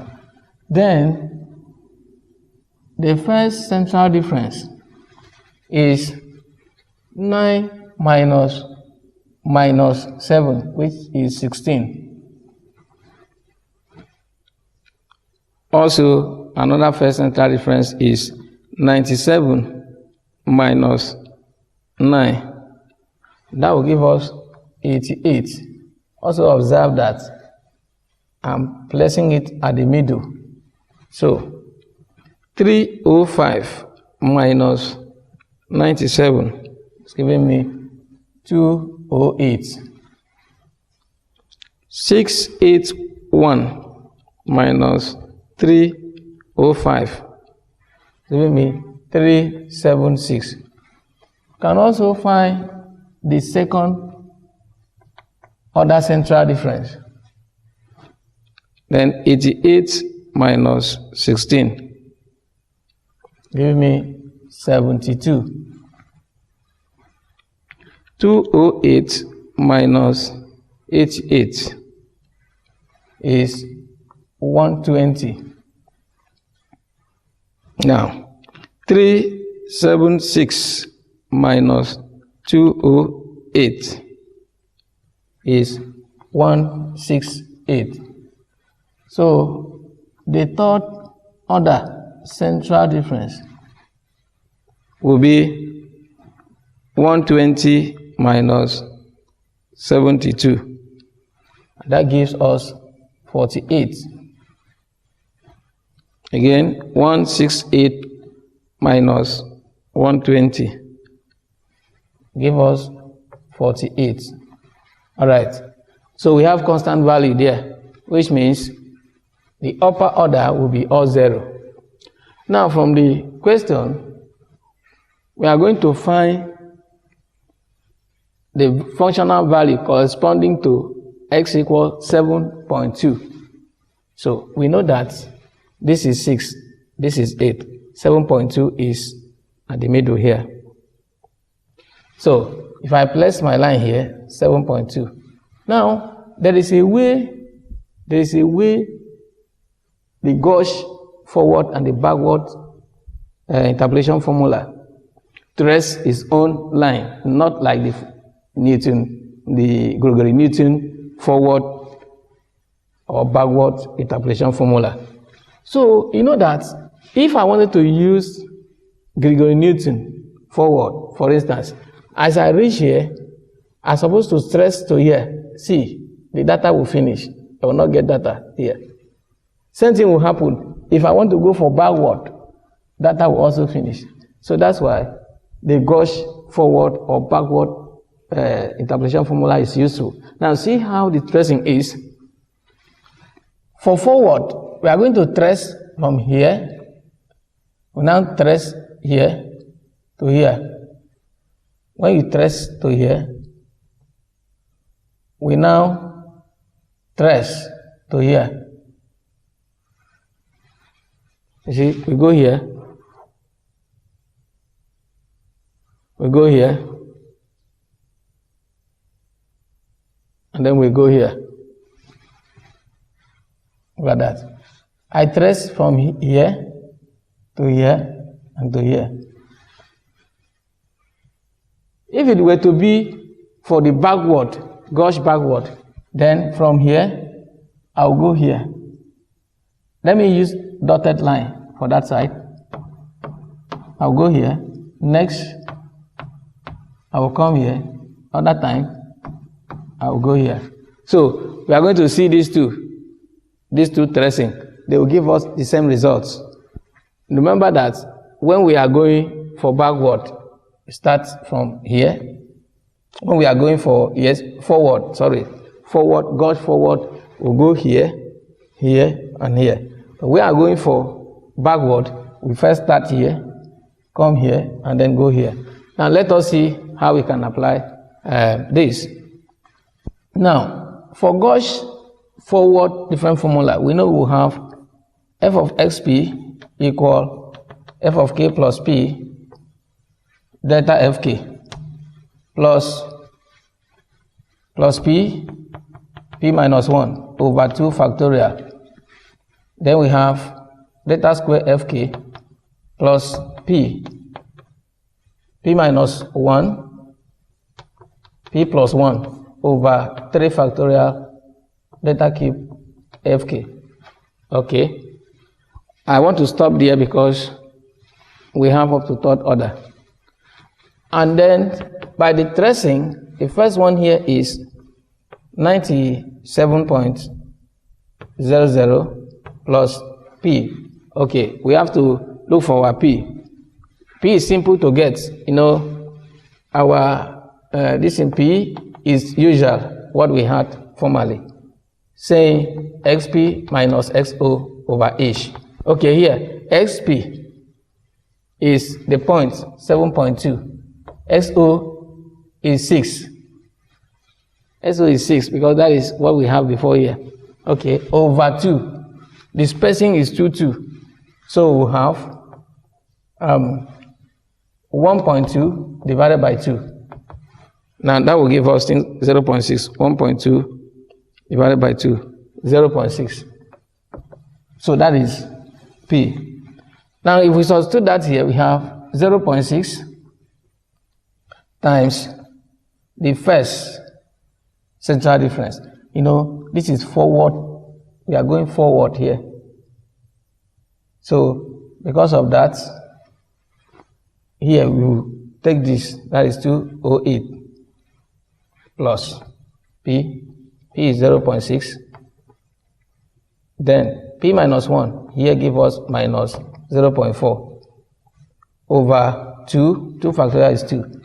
Then we now have this 120, that is the second central difference.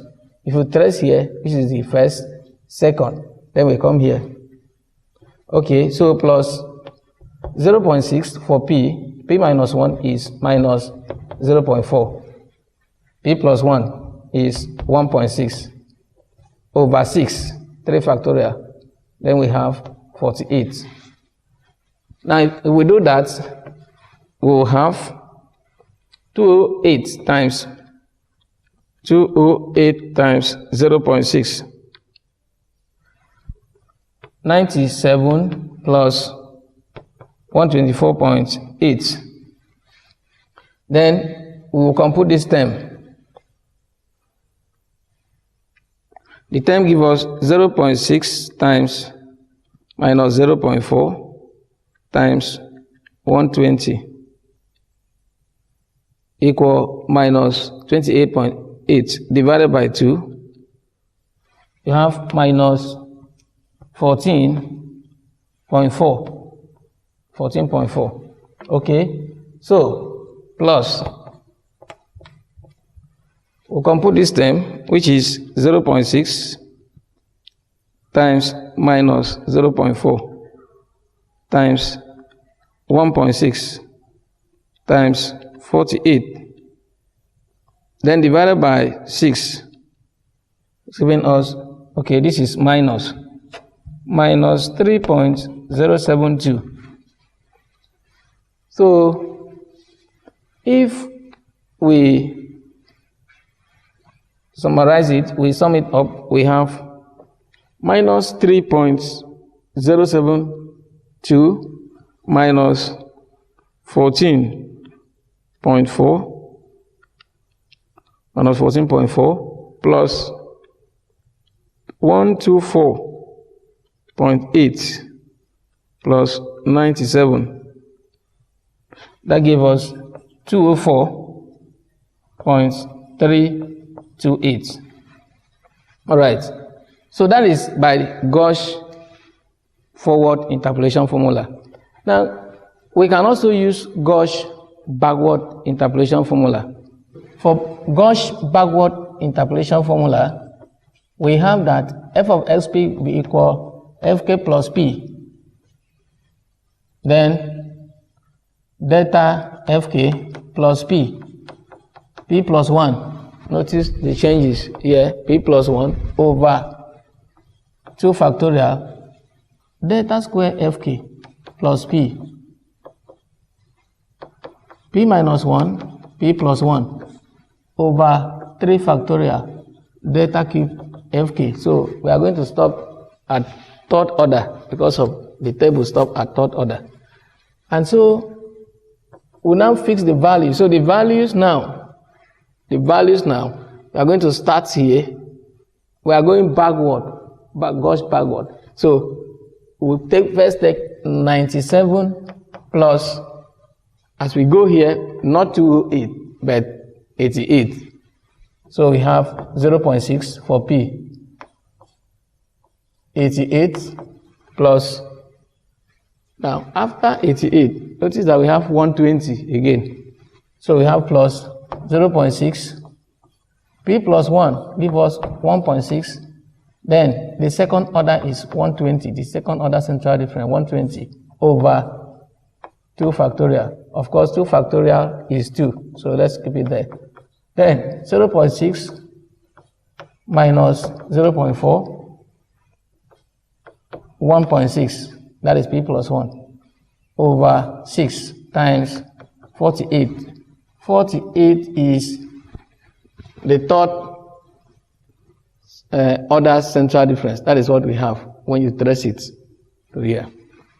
And so we have 97 plus 88 times 0.6 give us 52.8 plus 120 times 0.6 times 1.6 is 115.2 divided by 2. We have 57.6 plus. Now we'll calculate this term. I think this term will give us minus because of here. So 0.6 times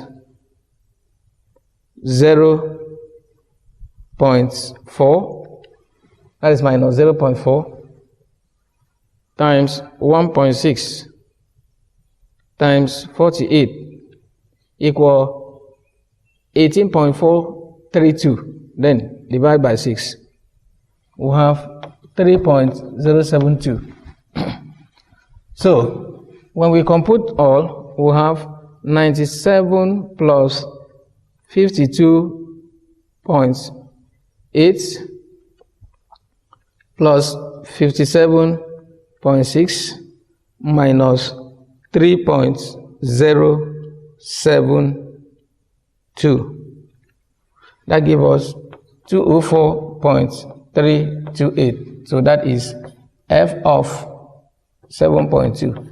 Now notice the result that for backward different and the forward different, we have the backward, I'm talking about gauge backward interpolation formula and gauge forward interpolation formula.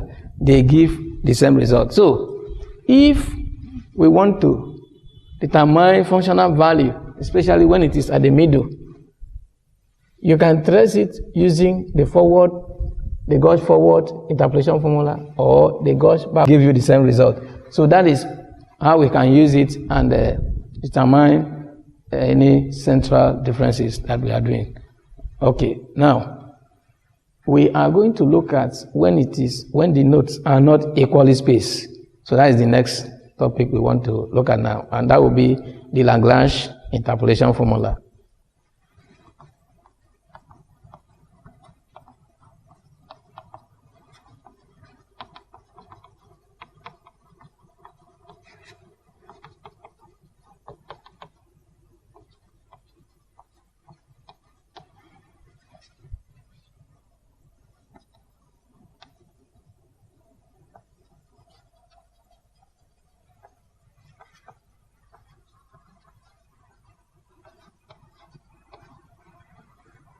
All right, so now let's take the introduction of it. The various interpolation formula.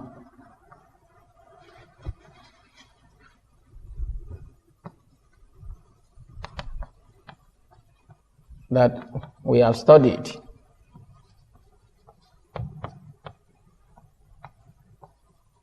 Have setback or disadvantage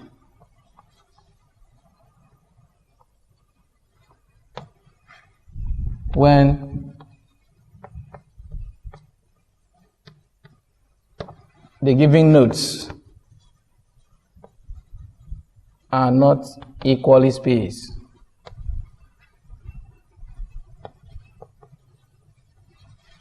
That is, I'm talking about those real variables, x0, x1, x2, x3, t, xn. When they are not equally spaced, because the ones we have done has to do with equally spaced nodes. So when they are not equally spaced, those formula cannot work. So it has the advantages when the given nodes are not equally spaced. So in such situation,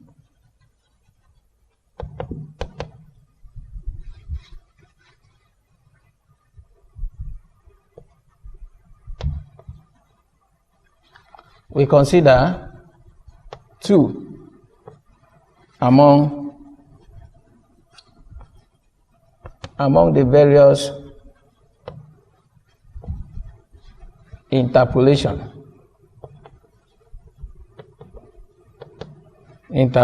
formulas suitable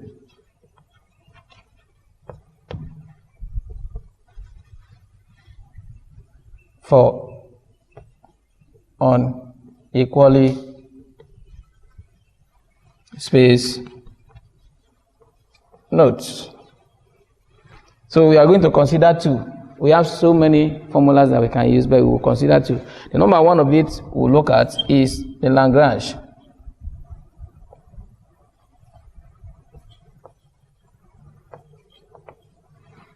The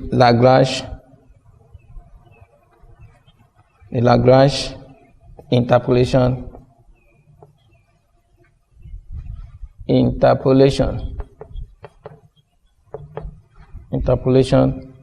formula. Okay. So that is the first one. And we'll also look at another one after now. And that will be the Newton's divided difference formula, interpolation formula.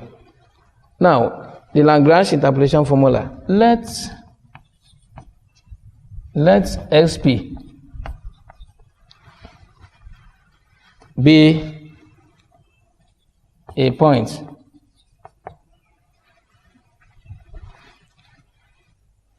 whose unknown functional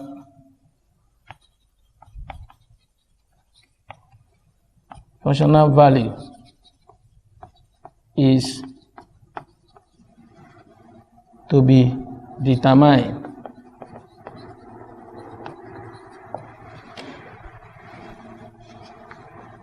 for a set of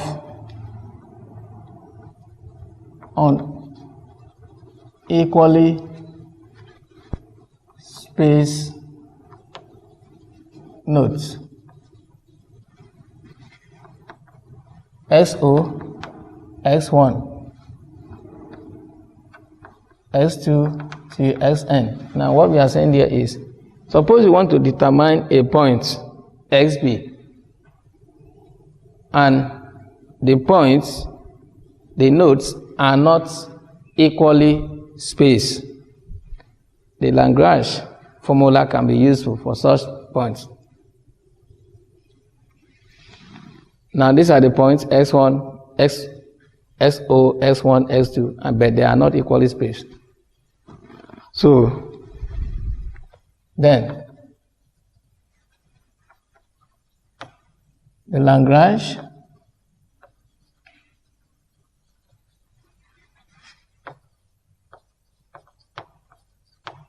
interpolation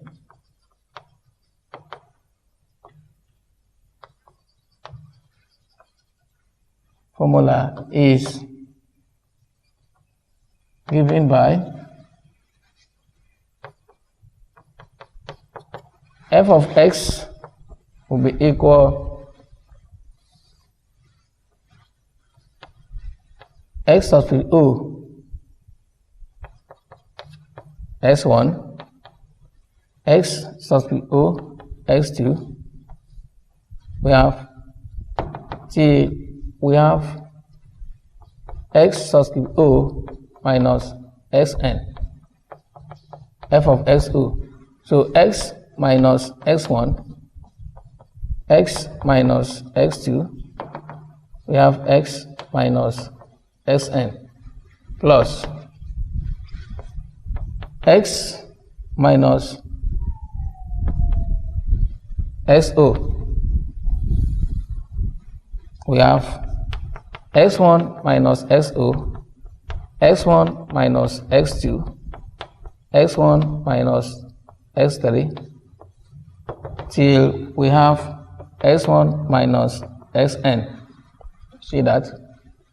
Minus xn. Then f of x1, x minus x2, x minus x3, till we have x minus xn, plus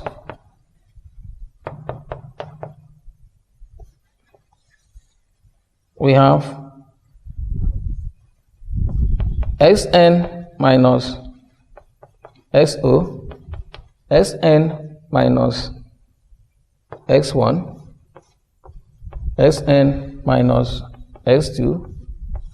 So we'll continue till we have xn minus 1. F of xn. Now the up we have x minus xo, x minus x1, x minus x2, till we have x minus xn minus 1, f of xn. So this is the Lagrange formula. We can use this to determine, okay, the functional value. Let us look at the Lagrange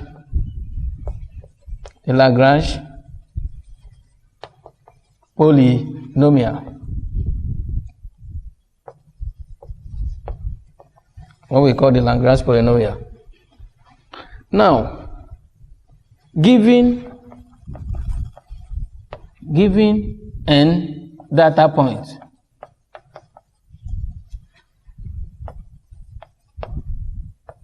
of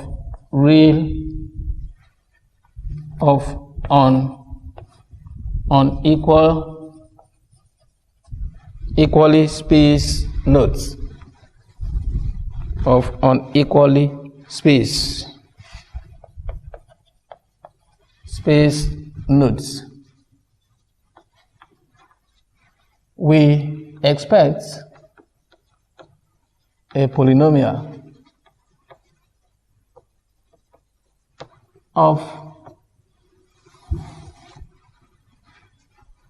degree n minus 1. Okay, I have to explain that. If you are given 3 data points, now see what I'm saying. I have something like this, x, I have f of x, so I have x naught, x1, x2, x3, I have f of xo, f of x1, f of x2, f of x3. Now these are 4 data points, 1, 2, 3, 4. If the given points are 4, what we expect is a polynomial of degree 3. If the given point is 3, let's say 1, 2, 3, what we expect is a polynomial of degree 3. I mean a polynomial of degree 2. That is, if you are given 3 points, 1, 2, 3, you expect a polynomial of degree 2. So that means if we have data points to be 5, we expect a polynomial of degree 4. And so that's why we said that given n data points of unequally spaced nodes, we expect a polynomial of degree n minus 1. So that is, we can now bring out this polynomial and also substitute the value that we needed. That is another way that we can do the interpolation. And so we'll take a practical example to see what we are just talking about to demonstrate Lagrange interpolation formula. Given the values on the table below, evaluate f of 9 using Lagrange interpolation formula. Now see the table. From the table you can see that we have 5, we have 7, next we have 11, we have 13, we have 17. So they are not equally spaced. When they are not equally spaced, the Lagrange interpolation formula works. Okay, now let's take the solution.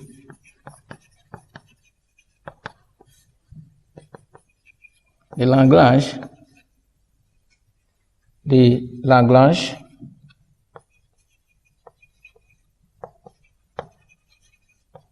interpolation formula is given by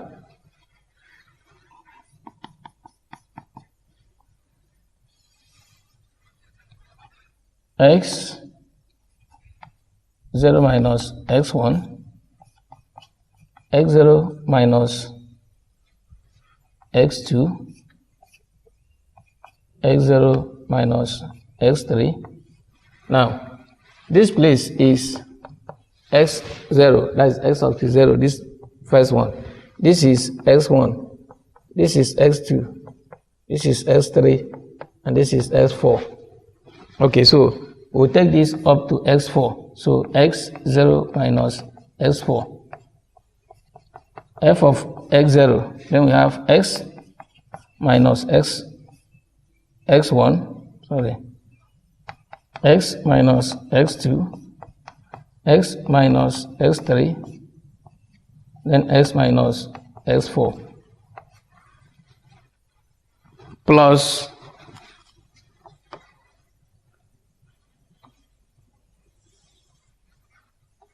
x1 minus x sub 0, x1 minus x sub 2, x1 minus x sub 3, then x1 minus x sub 4. F of x1, x minus x0, x minus x sub 2, x minus x sub 3, then x minus x sub 4, plus, we have 5 data points. So we are going to do this thing up to about 5 places. So the next one is x minus x0, x2 minus x0, x2 minus x1, x2 minus x3, x2 minus x sub 4, f of x2, x minus x1, x minus x sub 3, then x minus x sub 4, plus x sub 3 minus x sub 0, x sub 3 minus x sub 1, x sub 3 minus x sub 2, x sub 3 minus x sub 4, f of x3. So we have x minus x sub 0, x minus x sub 1, x minus x sub 2, x minus x sub 4. So that is the pattern, plus, because we still have 1, 2, 3, 4, so remain 1. x4 minus x sub 0, x sub 4 minus x sub 1, x sub 4 minus x sub 2, x sub 4 minus x sub 3. F of x4, because if you follow the pattern now, you see that this is f of x0. The next one is f of s1, f of s2, f of s3, f of s4. And there is one thing, that if we have f sub 0, then here we start with x0. And we must not get x0 minus x0, so that the downside will not be 0. That is undefined. So when we have x sub 0, we must exempt the term that will contain f sub 0 minus f sub 0. So that's why we have f sub 0 minus 1, f sub 0 minus 2, f sub 0 minus 3, f sub 0 minus 4. There is no way it is f sub 0 minus f sub 0. No. And the up followed the pattern of this down. Whatever you have it down here is what is in the up. So now if I can also look at here, f of x1, then here must start from x1. And there will be no term like x1 minus x1. So what we have is x1 minus f sub 0, f sub 1 minus f sub 2. Then you continue in that way. So this last one, f of x4, we start here x4. So here become x minus x sub 0, x minus x sub 1, x minus x subscript 2, because that is what is down to. Then x minus x subscript 3. All right, now x is equal 9. That is where we want to determine f of 9. So the corresponding point, that is xp, is 9. And we have seen that x subscript 0 is 5. That is the first one. X subscript 1 is 7. X subscript 2 is 11. X subscript 3 is 13. X subscript 4 is 17. So we are going to put these values inside the formula and we just compute it out. That is how simple it is. Okay, now we start here. We start here, we have 9 minus x subscript 1, which is 7. 9 minus x subscript 2, which is 11. 9 minus x subscript 3. X subscript 3, which is 13. 9 minus x subscript 4, which is 17.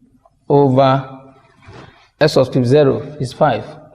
So 5 minus 7, 5 minus 11, 5 minus 13, then 5 minus 17. F of XO is, now see, f of XO is 150, so we place 150 plus the second one is 9 minus 5, that is f subscript 0. We also have 9 minus x subscript 2, which is 11. 9 minus f subscript 3, 13. Then 9 minus f subscript 4, which is 17. Then the downside is x subscript 1, which is 7. So we have 7 minus 5, 7 minus 11, 7 minus 13, 7 minus 17.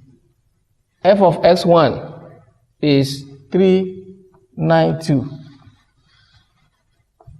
Next, plus we have x, that is 9, minus xo, 5. 9 minus x1, x subscript 1 is 7. We have again 9 minus x subscript 3, x subscript 3 is 13. Then 9 minus x subscript 4, which is 17. Then the downside is x2. X subscript 2 is 11. So we have 11 minus 5, 11 minus 7, 11 minus 13, 11 minus 17. F of x2 is 1452. 1452 here. So plus, we take another one.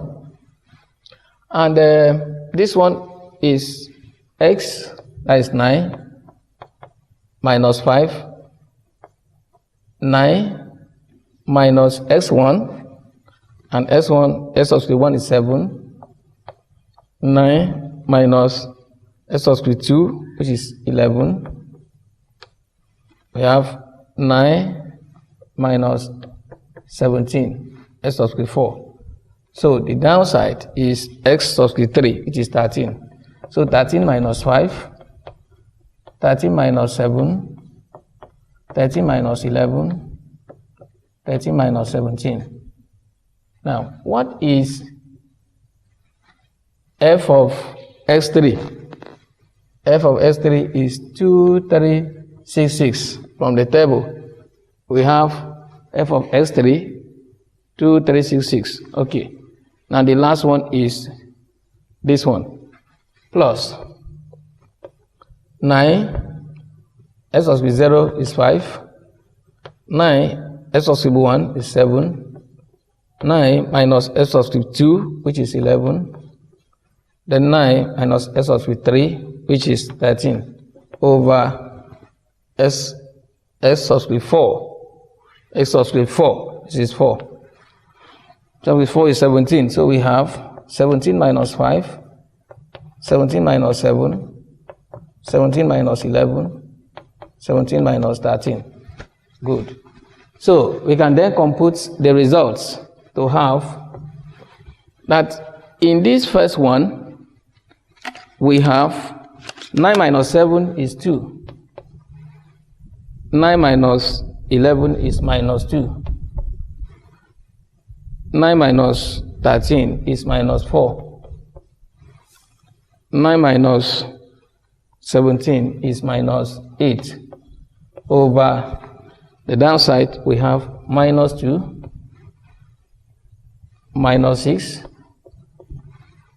Here is minus 8. 5 minus 17, minus 12. Then we have 150. Okay. Plus the second one, which is this. Let's put the plus here. And we have a 4. That is 9 minus 5. Okay, plus 4 plus minus 2, times minus 2, then minus 4 times minus 8 times 392. Now the downside is 2. That is 7 minus 5 times minus 4, 7 minus 11. 7 minus 11, then times minus 6, 7 minus 13, times minus 10, and that is 7 minus 17. Okay, plus 4, that is 9 minus 5, 2, then minus 4 minus 8. Over 6, 11 minus 5 is 6, then 11 minus 7, 11 minus 7 give us 4, 11 minus 13 give us minus 2, 11 minus 17 it was minus 6. Yes, 11 minus 16, minus 6. Okay. Plus 4, that is 9 minus 5, times 9 minus 7 is 2. 9 minus 11 give us minus 2. Then 9 minus 17 is minus 8. Over 13 minus 5. 13 minus 5 give us 8. 13 minus 7 give us 6. 13 minus 11, 2. 13 minus 17 is minus 4. Okay, in this one we have 4, 5, 2. Then this one is 2, 3, 6, 6. Okay, this is f of s2 and this is f of s3. Now, plus 4, that is 9 minus 5, 2, 9 minus 7, minus 2 for 9 minus 11, then minus 4, over the downside, 17 minus 5 is 12. 17 minus 7 is 10. 17 minus 11 is 6. 17 minus 13 is 4. Then we have 5202. Okay, so we can then simplify it. From here. Now, from there we have that 2 times minus 2 times minus 4 times minus 8 times 150 equal minus 19,200 over the downside is minus 2 times minus 6 times minus 8 times minus 12. This gives us 1152. Right. Plus the second one there, we have 4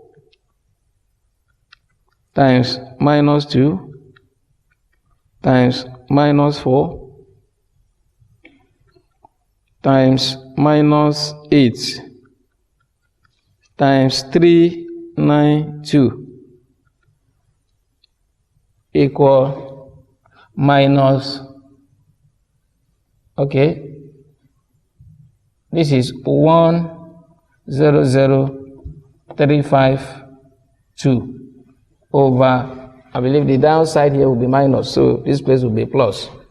So we have 2 times minus 4 times minus 6 times minus 10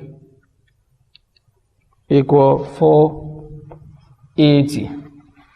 Okay, plus this third one is the upside give us 4 times 2 times minus 4 times minus 8 times 1452. This gives us 371712 over downside is 6 times 4 times minus 2 times minus 6. And that gives us 288. Okay. Then the fourth one, we have 4 times 2 times minus 2 times minus 8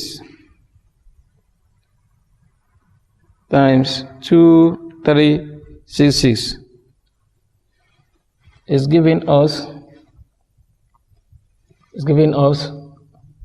minus, because of this down one which has only one minus, so minus 302848 over the downside is 8 times 6 times 2 times minus 4. That gives us 384. So the last one we have 4. That's what we have minus, because okay, I think that will give us plus, but let's check.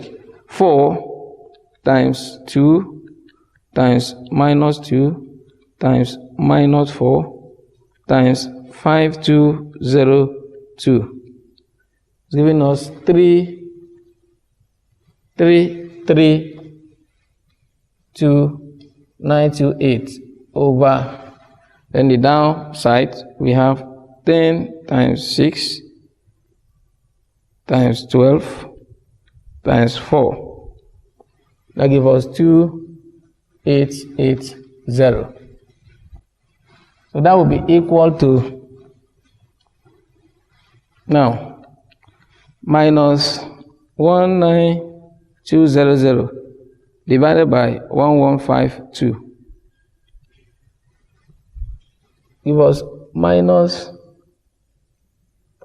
16.667 by approximation, plus And this one, here we have 100,352 divided by 480. Give us 209.07 plus, next one is 371,712 divided by 288. Give us 1290.667. Then another one is 302,848 divided by 384. Give us minus 788.667 plus 332,928 divided by 2880. Give us 115.6. Then if we compute all, we have minus 16.667 plus 209.07 plus 1290.667 minus 788.667 plus 115.6. That gives us 810. So that is how we can use Lagrange interpolation formula to compute. So it means that f of 9 equal 810. So that is how it is done. Now, if we were to find the Lagrange interpolation polynomials, now all those places that we say x equal 9, we will not put 9. We will put x and then multiply all the terms and come out with a single polynomial.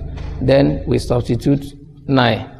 And that is how we can get the value using Lagrange interpolation polynomials. Next topic we are going to take that is also suitable for unequally spaced nodes is the Newton divided difference interpolation formula.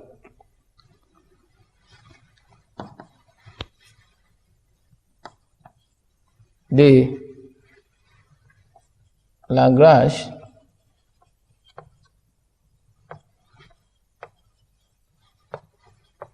interpolation formula has a setback that if any value interpolation value is inserted,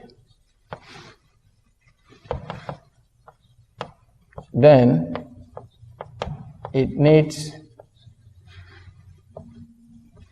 recalculation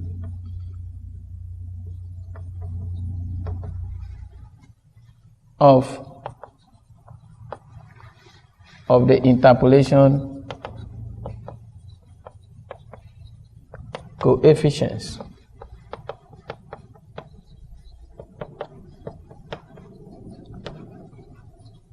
This setback is overcome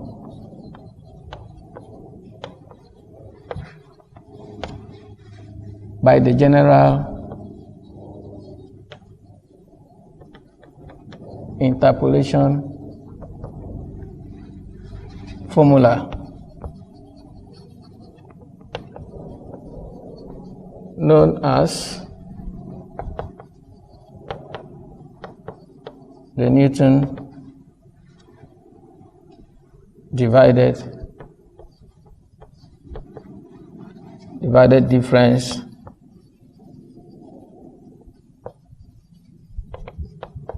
interpolation formula.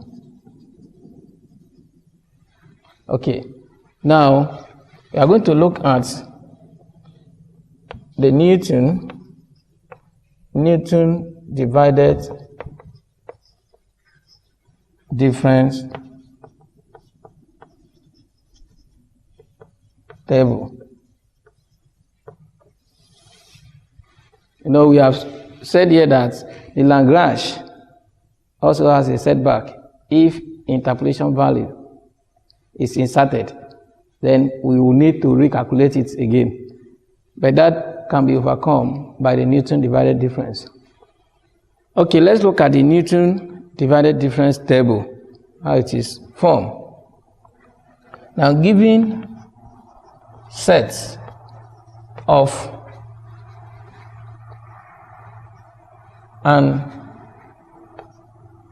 set of unequally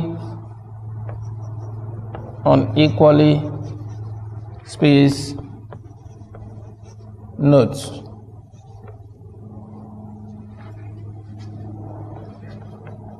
x0, x1, x2, x3, the xn, with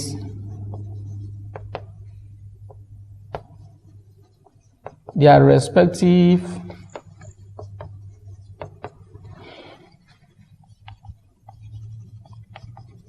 functional values.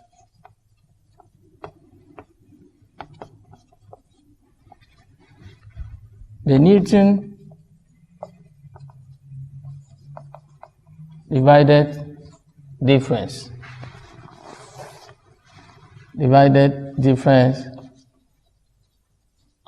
table takes the form below. Now, this is the table. Xi, I also have f of x sub I, so that for the first divided difference we'll have, okay, let's put this x sub 0, x sub 1, x sub 2, x sub 3, x sub 4, x sub 5. So this one will give us f of x0, f of x sub 1, f of x sub 2, f of x sub 3, f of x sub 4, f of x sub 5. Then the first divided difference, and we say the first divided difference will be of this form: f of xi, xi plus 1, f of xi plus 1. That means here will be f of xo, f of x1. Now this place will become f of x1, f of x2. You know, this is si for I equal 1. Then this one say fi plus 1. If I start with 1 here, then the next is 2. So that here will be f of x2, x3. Here is f of x3, x4, f of x4, x5, f of x5, x sub 6. Then the second divided difference will be si Si plus 1, Si plus 2. And if we have that, it means that here will be f of x0, x1, x2. x1, x2, x3. F of x2, x3, x4. F of x3, x4, x5. F of x subscript 4, x subscript 5, x subscript 6. F of x subscript 5, subscript 6, subscript 7. Okay, that is the second. And so we also have the third, and so on. Where the first difference, f of xo, x subscript 0, x subscript 1, is equal f of x1 minus f of x subscript 0 over x1 minus xo. Now, this is the first divided difference. It is also the same. The first divided difference is also the same as if I write like this: f of x subscript 1 subscript 2 is also the first divided difference. It's also the first divided difference, and is given by f of x2 minus f of x subscript 1 over x subscript 2 minus x subscript 1. Now, the second divided difference, that means f of x subscript 0, f of x subscript 1, x subscript 1, x subscript 2. This is the second divided difference. And how do we get it? It is equal f subscript x1, x2 minus f subscript x0, x1. Okay? Over x2 minus x subscript 0. This is the second divided difference. Now, this one is also the second divided difference. That is x subscript 1, x subscript 2, x subscript 3. And that one is given by f of x subscript 2 subscript 3 minus f of x subscript 1, x subscript 2 over x subscript 3 minus x subscript 1. So, and so on. Now, if we have that, we also have what we call the interpolating polynomials. P of x will be given by f of x, or you say f of xi, still the same, plus x minus x0. Then the first difference there is f subscript 0, 1 plus x minus x0, x minus x1, then f of x0, x1, and x2. Okay, plus, that is how it continues. And this is the interpolating polynomials. So we will now use an example to see it clearly. It's a very simple fact. When we use the example, you see how simple it is. It's not a difficult one.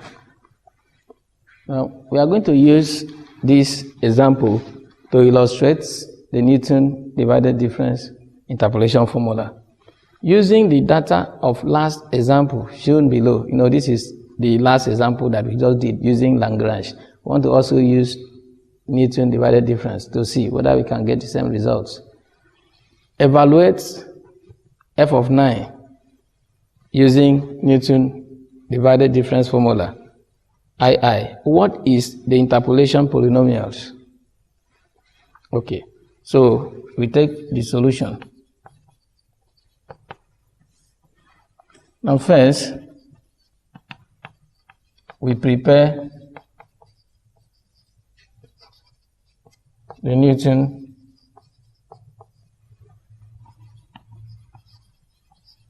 divided difference table. Now the table is of this form.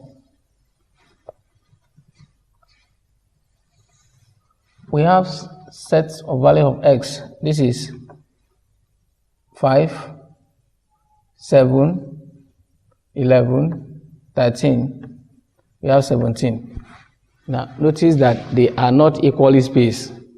That is what brought us to these interpolation formulas. And then for f of xi, we have 150, 392, 1452, 2366, and this one is 5206. See that?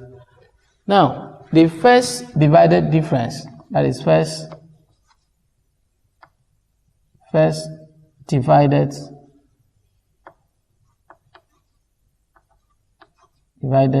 difference is what? We say, now, I told you that the illustrations there in the table will be clearer here. Just the same pattern. 392 minus, look at 392 minus 150. We have 242. Then divided by 7 minus 5. Now 7 minus 5 is 2. So we just say divided by 2. It gives us 121. Again, we say 1452 minus 392 give us 1060. Then look at this one. 11 minus 7 will give us 4. So when you minus this from this, and then you say divided by this minus this. So, and that is divided by 4. Because 11 minus 7 is 4. So we have 265. Next, we say 2366 minus 1452. That gives us 914. Divided by 2. How? Because 13 minus 11 is 2. We have 457. 5206 minus 2366 equal 284 equal 2840. Now see this, 17 minus 13 divided by 4 will give us 710. That is the first difference, the first divided difference. Now we'll go again for second. Second divided difference. Now, the second has another approach, because in that one we are going to skip one of these. Now see, 265 minus 121 equal 144 divided by 11 minus 5. Divided by 11 minus 5, not 11 minus 7. You know, the first difference is you just take this number and minus with this. But the second difference, you leave 1. So that is that. So divided by 11 minus 5, which is 6. And we have 24. Now, another one is 457 minus 265 equal 192 divided by 13 minus 7. And 13 minus 7 is 6. So divided by 6, we have 32. Good. Now, the next one is 710 minus 457 equal 253 divided by 17 minus 11, that is 6, divided by 6. Okay, let's take again. 710 minus 457 divided by 17 minus 11, that is divided by 6, give us 42.2. 42.2. We have the third divided difference.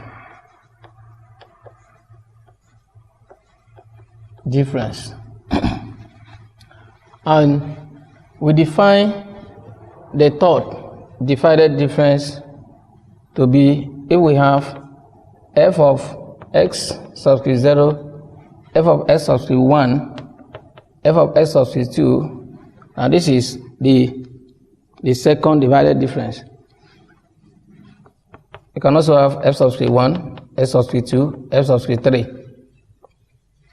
for the second divided difference rule, so that the third divided difference given by f subscript 0, f subscript 1, f subscript 2, f subscript 3, yes, could be equal to f subscript x1, x2, x3 minus f subscript xo, x1 and x2 divided by x3 minus xo. Now, this is the pattern we are going to use here. This is the pattern because this one talks about all the third divided difference. And as such, we then go to take it this way: 32 minus 24 give us 8. Now, we are going to escape 2 this time. We escape 2. That is, if I said 13, then I have to skip 1, 2, and minus it from here. And so, 32 minus 24 is 8. Then 13 minus 5 is 8. And so we have 1 as the third difference. Now let me make this to be a whole number, so that we can then say 42 minus 32 give us 10. And based on the definition, x3 minus xo become 17 minus 7, and that is 10. So we also have 1. Okay, so that is how we prepared the divided difference. Now, we need f of x9, and so we have to take the polynomial. And that is the second part of the questions, where we said the interpolation polynomials is given by p of x, which is equal f of x plus x minus x naught. And then we have fx1, fx naught f1 plus x minus x naught, x minus x1. Yes, we have f of x naught, x1, and x2. Okay, we have it up to 3. So, plus x minus x naught, x minus x1, x minus x2. Then we have x subscript 0, x subscript 1, x subscript 2, x subscript 3. Okay, so that is the interpolating polynomials. And we can also then substitute these values. Now, we are going to take these first row values. So we have 150 plus 121x minus 121 times 5 minus 605 plus x squared, that is this time this x squared, minus 12x plus 35 times 24, as I'm opening these brackets, plus x squared minus 12x plus 35 times x minus 11. Because we have 1 here, so times 1 is still remaining the same. You can further get the polynomial by summarizing this to This is 121x minus 60 plus. This times this give us 24x squared minus 24 times 12. Will give us minus 288x. 24 times 35 is plus 840. Now we have x cubed minus 12x squared plus 35x minus, if we use these two times, here we have minus 11x squared plus 12 times 11 plus 132x minus 11 times 35 is minus 385. Okay, so we can then collect like terms starting from x cubed. X cubed is 1. Then x squared. When we have about x squared is we have 24x squared. We have minus 12 minus 11. That is 23x squared. And this is 24x squared. So we have plus x squared. Now, when we go for x, we have minus 288 plus 121. Have another x here plus 35. Have another x here plus 132. That is 0. That term is 0. We can also go for the constants. 150 minus 605. We have another constant here plus 840. Another constant here minus 385. Give us 0. So this is the polynomial p of x. So this is the polynomial. We have generated the polynomials to be this. But the issue is f of 9. F of 9. So, or p of 9 is 9 cubed plus 9 squared. Then 9 cubed will give us what? 9 cubed we have 729 plus 9 squared is 81. So 729 plus 81 is equal 810. Okay, which corresponds to the results that we have in the other one. So that is how we can apply the Newton divided difference interpolation formula, and it works for an equally spaced nodes. Okay. The next subtopic is curve fitting. Now, curve fitting means if you are given a particular data, tabulated data, how can you bring out the polynomial that fits the data? So that is what I mean by curve fitting. Okay, so the ends differences of the n degree polynomial s subscript f of x equal a subscript x raised to n plus a subscript 1x raised to n minus 1 plus a subscript n x raised to n minus n is given by the constant value n factorial a to subscript n each raised to n equals c, where n is the degree of the polynomial,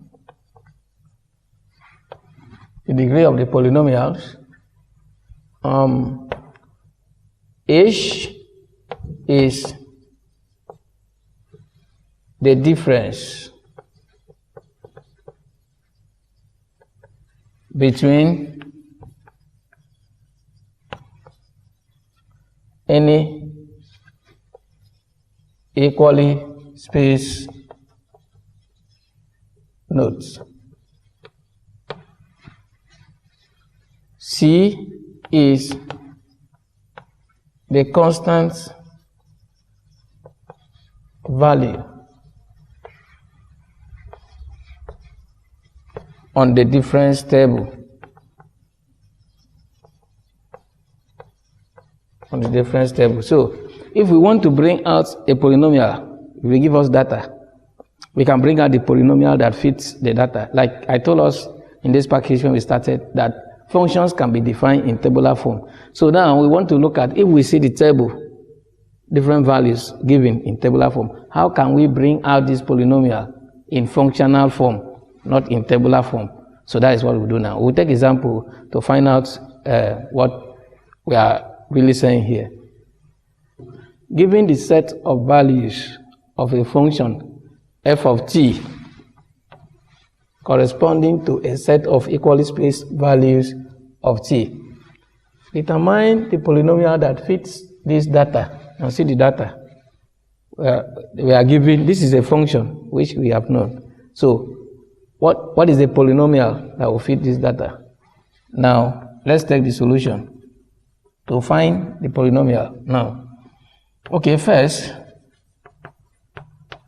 we prepare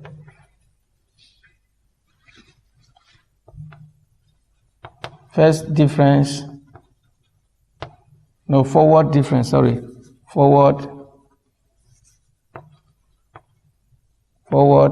difference, table. We can use forward difference table for that.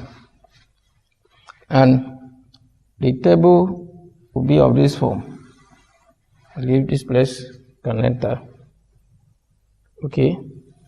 So we have t, we have f of t. We have minus 2, minus 1, 0, 1, 2, 3, and 4. We also have the corresponding value to be 15, 6, 1, 0, 3, 10, and 21. Now, the first difference, 6 minus 15. Now, if you have 6 minus 15, that is minus 9. Now, the second one is 1 minus 5. I think that will give us minus 5. 0 minus 1 is minus 1. 3 minus 0 will give us 3. 10 minus 3 will give us 7. Then 21 minus 10 will give us 11. That is the first difference. Now, let's go for the second forward difference. 5 minus 9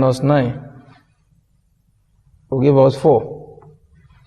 That is 5 minus 9 is our same minus 5 plus 9, which is 4. Now, minus 1 minus 5 is 4.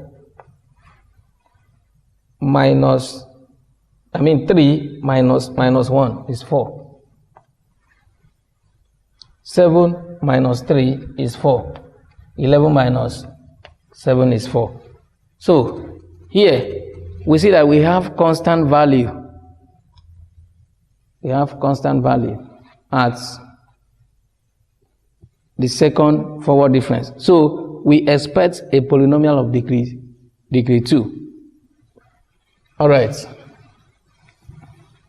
Next, we use the formula now. The formula is given by n factorial a subscript n and h raised to n equals c.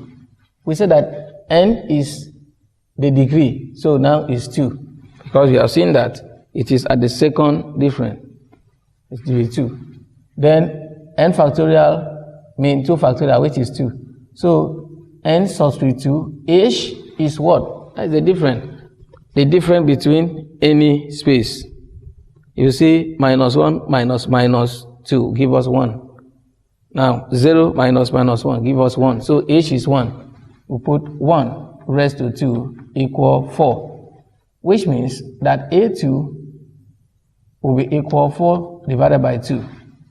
Now this a2 is the coefficients of the polynomial we are looking for. This is 2.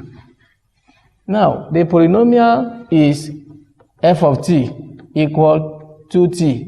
We have got the first term now, because a2, this polynomial will be defined in this form: a2 plus a1t plus a subscript o.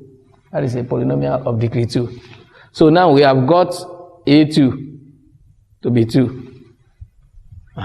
Next, we need this term. So next, we define g of x equal f of x minus 2t squared. So this is the next one we are going to define, so that we will now prepare another table for the linear term. And if we define that, we have something like this again. We have something like this. We have t. We have f of t. So this is minus 2, 15 minus 1, give us 6. Okay. Here is g of t. Sorry, g of t will be equal f of t minus 2t. So this place, we are going to define it in the form of g of t. So g of t, look at g of t. G of t is equal f of t minus 2t squared. Now let me show you what we really mean about that. At this particular column that I have minus 2, whatever I will have here will be f of t minus 2t squared. And I'm going to calculate that somewhere here so that we can fill this table. F of t is 15. So we have 15 minus 2t squared. T squared is minus 2 squared. This will give us 15 minus 8. Because this is 4. 4 times this minus 8. And that gives us 7. That gives us 7. So this place will have 7. Now here is 0, 1, 2, 3, and 4. For us to get the next value in this place, you now use this same formula. G of t equal f of t minus 2t squared. So if you come to this point, f of t is 6. So we say 6 minus 2t squared. T at that point is minus 1 square. And that gives us 6 minus 2. That is 4. So in this place, we'll have 4. Then the next one is still g of t equal f of t minus 2t squared. And that means we can get it this way. G of t is 1. So we have 1 minus 2t squared. T at that point is 0. T at that point is 0. And this will give us 1. So here we have 1. Then the next one is f of t. F of t at that place is 0. 0. So 0 minus 2t squared. T is 1 there. will give us minus 2. So here we have minus 2. Next one, f of t is 3. So we say 3 minus 2t squared. And t squared at that point is 2. So this will give us 4 minus 8. And when you have 3 minus 8, this will give us 4 times 2, which is minus 8. So 3 minus this is minus 5. So here I'll have minus 5. Next, we calculate for this one. F of t is 10 here. So 10 minus 2t squared. T at that point is 3 squared. So give us 9 times this. 9 times minus 2 will give us minus 18. So we have 10 minus 18.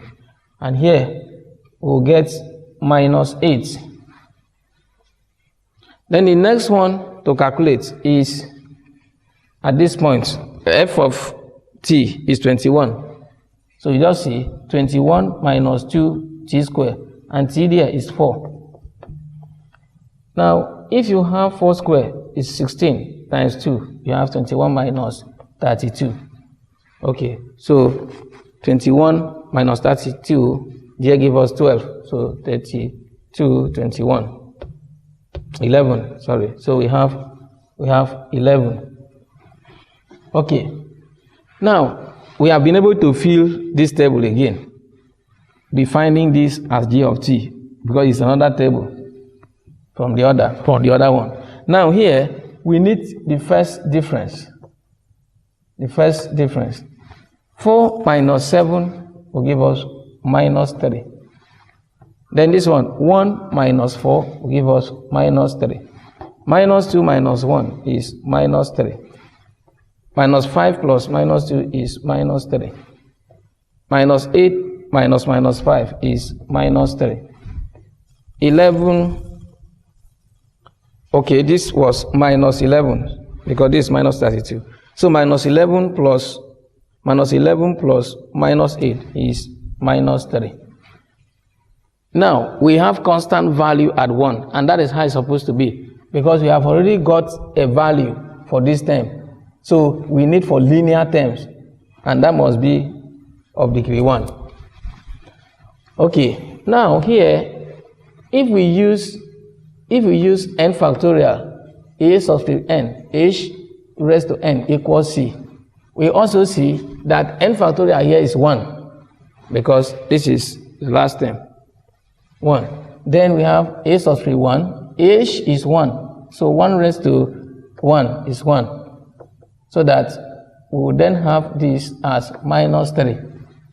You see that? So a1 is equal minus 3. Now, the polynomial f of t now become 2t squared minus 3t. You see, we have got that. What remains now is the constant term. So how do we get that? We can take value from the table anywhere. We can take value anywhere. Suppose we take 0, for instance.